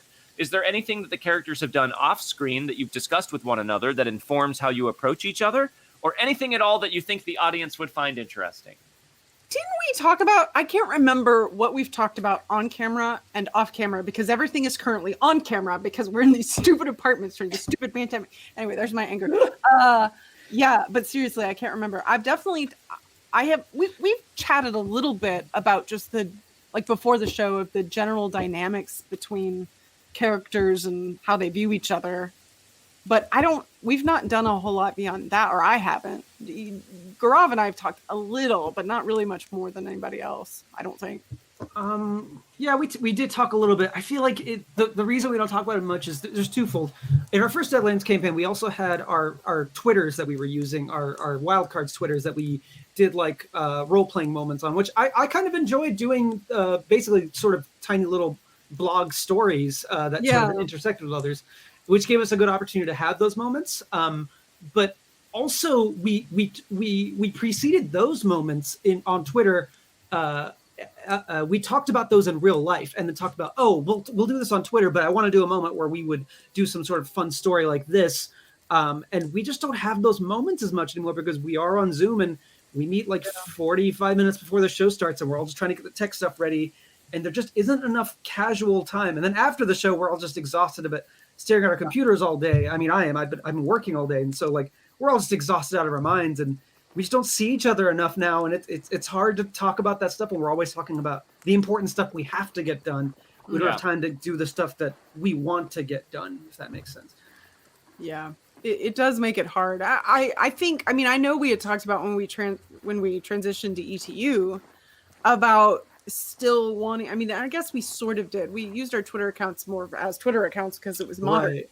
Yeah. But we had talked previously about wanting to continue some sort of sort of like RP interaction like that, but not on Twitter. But yeah, with the pandemic and everything, it's not even really come up yet. Yeah. Moving on. Yes. RD Armand asks, question. What do you guys feel about buying off hindrances with advances? My players are split on it. I will say I love it as an option for people who want it, but I don't personally see myself ever really using that. In the instance of like someone like a witch arcane background, if you had to do that to like keep control of your character and not lose it to being a GM villain, like that makes sense. But I don't know. I like rack 'em up hindrances. Yeah, I have no desire to do that outside of the aspect of maintaining my hold over Celestine. That is kind of the first time that I was like, oh, I might have to do that potentially. And that's a weird thing because it affects what else I can get. And I don't know how I feel about it yet, but before it was never something I would ever do unless the character was specifically built for that. Or unless I felt like they had like grown in such a way that hindrance wasn't a thing anymore, I guess. But I like hindrances, so. Yeah, it's a mechanical RP moment, and I think if you pay it off, you lose an advance essentially, and then you, which again, like you said, Jordan. If there are issues of like Aelin, I've thought about it. I've been like, well, I guess I could buy that off eventually if I really thought it was going to be a problem. But then I'm like, that half of my character is the fact that he's Aelin, and I'm building stuff with that. If I take it away, like then he's got nothing. Like he's just like, yeah, everything's fine, everything's cool. I'm just super loyal. I guess that's my. He's like when you have interviews with people and you go, "What's your weakness?" and you're just like, "I guess I'm just always on time to things." I'm too neat. I always find work to do. But yeah, I like. I like the ability to buy it off, but I don't think I would ever do that. Even talking about character growth, though, I feel like because we sort of did that in the original Deadlands campaign with Howl at Liskarov, we switched one of your edges out for like a drinking for habit. I think when you were having some hard times, and then I think we switched it back later on. And I don't personally feel the need to mechanically like charge players for that. Like I kind of, if it makes sense and it seems like, oh well, he's kind of moved more this direction, it makes sense to me to sort of like slip out or switch out hindrances to reflect that. So really, your mileage independently varies on that. Yeah. Evil Dice Monkey asks, question. You all seem to use real dice over virtual dice. Why? Is it the tactile nature of them? It's way easier. Yeah, I think. I mean, we tend to use Roll20, and while there are easier ways to roll Savage Worlds dice in Roll20, I think for me it's easier than plugging in numbers or hitting. You can hit the stuff on your character sheet and everything, but then you're really invested in that screen and stuff. And I like having it here. Yes, it's a tactile. Yes, it brings me back to playing at a table with people, but it's just like, to me, it's just a more immediate than just a little boop. Oh, yep, there it is. That's what it is. Also, there's so much other tech stuff to deal with. That's such a simple thing to not have to worry about. Yeah. And we can't control the delay on the die rolling on Roll20. So sometimes you'll hit it, and if the Roll20 servers are being slow or something, it'll take a while to come up. And I prefer just to be able to keep things moving, and I can't get that in the same way without physical dice. We all just trust each other. You know how much fucking money I've spent on dice? That too. Yeah. Fucking money I've spent on. I'm going to use more my fucking more dice everywhere. If I didn't trust these guys to tell me like their actual die rolls, then maybe we wouldn't do that. But like, I don't even question it when they tell me what they rolled, like, and I don't think they do with me either. Yeah. Oh yeah, I like that one. That's a fun one. Look at that. You got it in focus and everything. Aren't those fun? I have that one too. I have one with swords too. Super cool. RD Armand says, question. JCC, how much of Nightlinger's displays do you think are authentic versus Barnum-style BS? I will say most of them are Barnum-style BS. A few of them are real, although many of those that are real, he probably doesn't tell the actual story about. However, he does keep his actual collection in the Cabinet of Curiosities as well. And that one's mostly real. Let's see. Mostly real. Monkey Ninja 99 says, question. How long have you all been playing tabletop RPGs together? Did you have home games prior to streaming the first season of Deadlands? The first game we ever played together, well, wasn't really March 31st, 2017, but pretty much. Episode 1 of Deadlands Season 1 was the first time that group of people had played together. Ditto that episode 4 of Season 1, which was the first appearance of Hal Melton. No, we hadn't played in home. We all came to know each other through Saving Throw, essentially. So that was the first time we found ourselves in that configuration. I had never played with JP. We rarely played with Rav. Here's a little fun fact. I actually played with all of you, but I was in a cloak. You couldn't tell who I was. I was hidden in shadow. That's who that cloak guy was. Yeah. It was you. That's when we were all 5 too. Isn't that crazy? Sojander asks, question. If you have a favorite moment from a show on Saving Throw show other than Wildcards, what is it and why? Oh, I hate these questions. Oh, God, there's so many good ones. Just think of a fun moment from another show. Just name a fun moment. It doesn't have to be your favorite. Grok Battle Bands. Grok Battle Bands was really good. There have been some good roll for shoes moments. That's for sure. That's true too. Yeah. Good. I interrupting high fives from the first roll for shoes was good. I did like being a young, arrogant Viking in Black Bag. Birna Sklars Dotier. She was fun. She just wanted to stab people. Yeah. I can't pick amongst my children. I like them all. Yeah. What was the character you made? That was the little gnome. That was the little hamburger guy. Burgermeister Meisterburger. Wow. Yanto7 says, question for JCC about my favorite NPC. Is the old woman in the next train compartment to the posse still talking about her grandchildren? Oh boy. Was that something I did in the train episode? Yes. Oh, it was when I don't remember who was with me. I think it was Midas. Yeah, it was when you were trying to open every train car and be like, "Who's in here?" And you were like, "Some other lady won't shut up." And she just kept talking, and Celestine was like, "Bye," and she just kept talking. And Midas was like, "Yeah."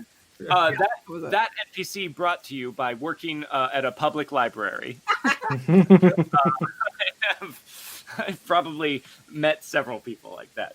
Fractured Avatar 13 says, question. I forgot this wasn't a normal day and left amazingly enough a gold toast that is oddly appropriate. Have you read any toasts yet? No, because we weren't doing toasts tonight.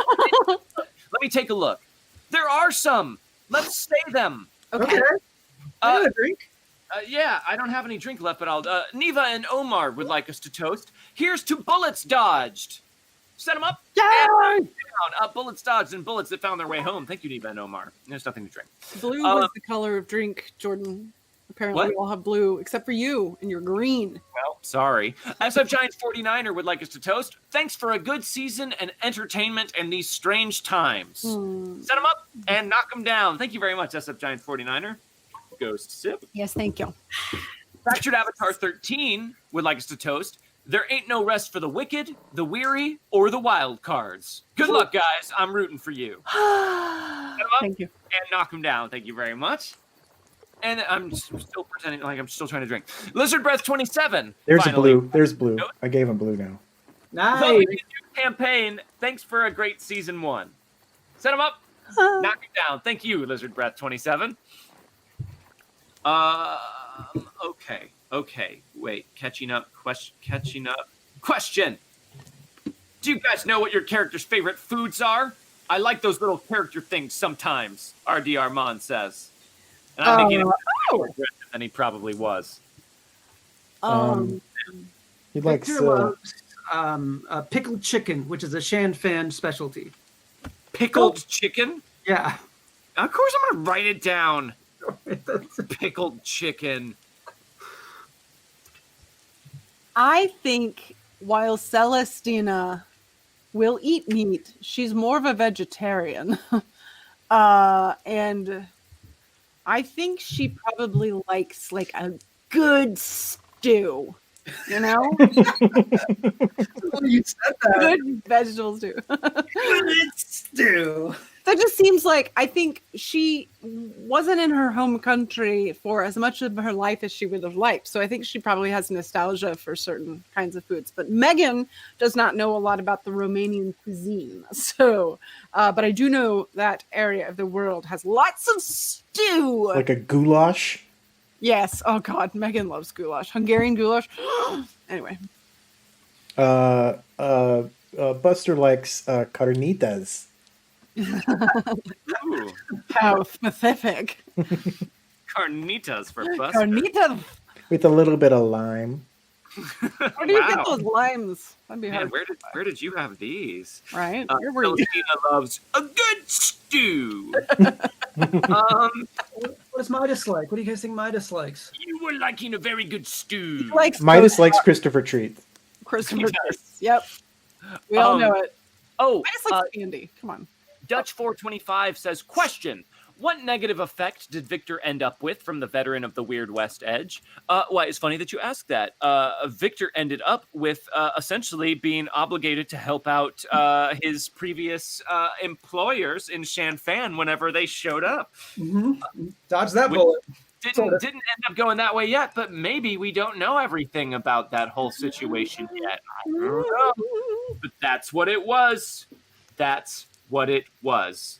Savage Clint asks, question, which bear is best? Polar. Bears beats Battlestar Galactica. False. Polar bear. Let's see. Don't forget to put there we go. Monkey Ninja 99 question. JCC has had some very interesting looking toasting cocktails this season. What secret brews are you drinking? Thank you so much for noticing. Mostly it has been milk or orange juice with different combinations of food coloring in it. He comes in here. I did one night have carbonated milk with some food coloring, and that was not good. So I won't do that anymore. Don't recommend. Everyone wish JP safe travels. Safe travels, Safe JP. travel. Did it already. Damn. Yeah, I know, right? He should be on a plane. Complain. Okay. We're catching up. I see pickled chicken. He's on a plane now. There we go. Wait, he left did at it. 10. How? What? That never happened. How does the plane board? Okay, never That's mind. not beyond the literal plane. He went into the airport plane area. He said he was boarding right now. Much closer to the airport than we do.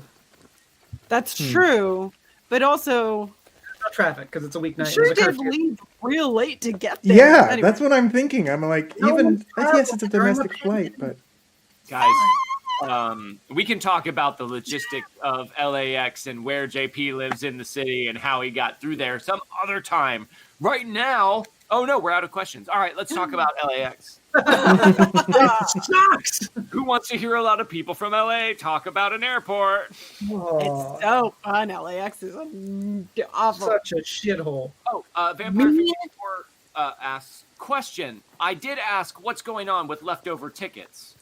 Leftover tickets get recycled back into Carnival mulch, which is then spread to grow various different wagon parts and items. There's essentially a small greenhouse car that follows along near Mama Lou, where they grow extra wagons and axles and things using Curious Ticket mulch. Fact: Christopher is both boy parts and tickets. That's true. That is true. Oh, Miu Fools does want to hear about the traffic on the 405. So I suppose we could tell him how we took the 405 to the. I don't even know right now. Listen, you have to take at least the 134 to get to the 5 from the 405. I haven't traveled like that far in so long. You know, like nobody drives anymore. What is drive? What is drive? It is really weird when I'm like, I'm out of gas. How did that happen? All I do is drive to my client. Into your tank, maybe because they needed gas in the morning to get their car started, so they could go to work at maybe a library. I don't know. Jack of Diamonds says, question: if you could play a tabletop RPG with any celebrity, who would they be? Oh boy! If you're a long time David follower, Tennant. David Tennant. Okay, yeah, no, that's a good one. If you're a long time follower of these fireside chats, then you should probably know my answer to this question. Neil Gaiman. Neil Gaiman. Neil Gaiman. But I would also love to play with Keanu Reeves. Yeah. I think he would be fun. I think he'd be honestly, I would love to play with Keanu Reeves and Alex Winter. That would be great. I would love to play Keanu Reeves and Alex Winter, and they would hate it. They would not want to be doing it. But I would love to GM them through a Bill and Ted game. They would not hate it. You don't know. They would hate it. They'd be like, oh, cool. Wow. So we get to perform these characters for you. Cool. Get on Twitter or Instagram. We'll do a charity game with Bill and Ted. Just let them know. Yeah, just let Keanu Reeves know. We'll do whatever charity they want to do. And Peter Stormare. Of course, Peter Stormare as Rufus. I'll just sit there and watch. Stephen Colbert. Oh, yeah. Stephen Colbert. Yeah, he would be fun. John Oliver. Oh, John Oliver would be great too. Yeah, I like John Oliver. This is a great and pertinent question. Evil Dice Monkey says, question: seen any good Deadlands style movies? And we actually watched Jonah Hex, and Jonah Hex is not a good movie. No. It's a really good Deadlands movie.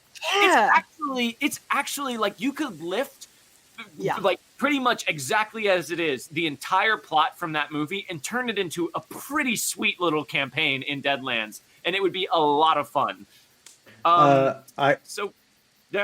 There's that. I would say Bone Tomahawk is very Deadlandsy. Can I watch that one, Tom? You cannot. Okay. You cannot. Absolutely not watch that one. Into the Badlands for a TV series is a little different, but it's pretty Deadlandsy. You could apply that, I think. Sure. Okay. Fractured Avatar 13 says, question: what was the one moment this season where you thought things may have gone a tad too far? In what context too far? Interpret that however you wish. We will brook no further explanations or clarifications from Fractured Avatar 13. I don't know. This campaign is so like, because of it's so magically based, more so than any of our other ones have been, which means that anything is possible. So what is too far at that point? But it depends on what you mean again. So I will say no. No, I agree. No. No. See. Vampire, Give me your fingernails. What? Are we using the unused curious tickets to unlock things in the website? No. Oh, okay. That was not the intention with this go around. Let's see. This one is not a question, more of an announcement from RD Armand. Question. Okay, it's not a question, but an In-N-Out opened in Colorado Springs today, and the line was 12 hours long. No. Yeah. And that's not great. It's not. It's not. It's not a 12-hour burger. It's not worth 12 hours. I don't even think it's like an hour-long burger. Like, it's fine. It's fine. All right, guys. What do you say? I think it looks like the questions are winding down. JP is safely tucked into his his Betty Bye on a plane that is flying over the continental United States, and maybe we too should head off to our rests. I've got a coffin to climb into. I'm trying a new thing, and apparently really helps you sleep better. It cuts out all the light. You're back, I hear. Mace 134 asks, did the Carnival's chef ever find the required ingredients? Yes, that they helped trap that alligator. So yeah. But like flour, did they ever get flour? Not from Iron Spring. Probably found cornmeal at the very least. No. What a backwater. Never going back there again. Vampire 54 asks, mayhap we can in the future get the unreleased NPCs. Yes, perhaps anything is possible. Most of that requires me finding and then fixing those NPCs. So yes, mayhaps we can. Mayhaps. Okay, that's it. Right. Quick, let's go. Let's send it. Let's take it home, guys. Thank you so much for joining. Folks, we did not quite get to the watch along, but we still very much appreciate your tips and your subs and your support of the channel and the show. It's very, very cool. And we are just so thrilled that you guys care about what we do at all. So thank you for doing that. And thank you for being here. And thank you just for being the awesome community that you are. We will be returning in the new year, in 2021. Stay tuned to our social media platforms, or to our social media accounts on your platform of choice, at Saving Throw Show for the channel, at Wildcards RPG for Wildcards specifically. But we'll be making those. Vampire 54 just it got unlocked. we okay. All right. Thank you very much. Thank you very much, everybody who tipped. Thank you, Vampire 54, for closing that out. That's really thank you so much. That we really appreciate it. Thank you very. All right, guys. Well, you heard it here first. Then that watch along has been unlocked. So stay tuned to our social media accounts for news about the new season, and also for when we will be doing that. That is crazy. All right. What an early Thanksgiving gift. It's an anniversary gift. Yes. For you and I, you mean, or for the show? Yeah, I meant for you and I. It's for everybody. Happy anniversary. Yes, there are some very deserved pew-pews going up there in the chat. Yes. Hey, you guys are awesome. And we very much appreciate getting the chance to sit down and talk to you guys like this and answer your questions about the show. Thank you for having questions. Thank you for watching. Thank you for supporting the channel and the show. And hey, stay safe. Wear your mask when you're outside. Take care of each other. And enjoy your holidays or your winter or whatever is going on where you are. We will see you in the year 2021 for more wild cards, but Saving Throw has lots of things happening to keep your bellies full of RPG content. In the meantime, on Sundays at 4 p.m. Pacific time, we got new Pantheon, the new season with the new crew, but the same GM, so you know what you're getting into with that. Stephen Pope is running a tight ship with a really great crew over there. And then on Monday, we just started this week our Dice Ex Machina show on Monday nights at 8 p.m. Pacific time, which is Riley Silverman GMing many of the crew from the Broken Pact through Theros, and it sounds like it was a pretty great first session for them as well. So check that out. Anything else coming up, Dom? And Tuesday, we have part 2 or chapter 2 of Good Society on Tuesday, where the Tales from Salt Bay is running through the Jane Austen RPG called Good Society. Eric was telling us about that game. It sounds great. Yeah, that first session was bonkers and very Jane Austen. And if you are into diceless RPGs, want to check that out, go ahead and tune in 8 p.m. Pacific on Tuesday. But yeah, all those shows started this week, so you are not far behind. I mean, Good Society is going to be a 3-episode run, maybe 4. Might add zombies. We'll see. but they just all started. So this is a perfect time to jump into those. Let people know that they are going on. Tell your friends and join us. Over Arms is the Sunday RPG system. D&D is the Monday RPG system, and currently Good Society, although they're going to rotate through different systems in Tales from Salt Bay, but currently Good Society. So if you want to check out some new systems or see some D&D being played, come on in. Yeah, thank you for the happy anniversary wishes, and also DJ Regular mentioned, aren't we doing maybe a giveaway of some kind at some point? Yeah, we are. We are doing a PDF giveaway of the Overarms Core rulebook. And throughout the season, we're going to be collecting names of people who are watching, and we're going to be giving away a limited edition hardcover of the Overarms Core rulebook. And that you cannot get that anymore. That it does not exist anymore, and you would have had to have been a Kickstarter backer to get it. But we got access, and so we're going to give one away at the end of the season. So you found the temple? Yes, we found the temple. We made it through. If you've watched the beginning of RPG Exploration Society, that's what I was doing. I'm sorry, that's what my ancestor was doing. In the third. Yeah. Yeah. Do come in. A PDF giveaway this Sunday for the Overarm system, which is a really cool system. It's actually a lot of fun. I think you would like it, especially if you like Savage Worlds. There's a lot of similarity. Exploding dice. Very cool. Anyway. All right, folks. Thank you so much. It's been a fun season, and we can't wait to see you guys next season. So we will leave you for the final time this calendar year with finger guns.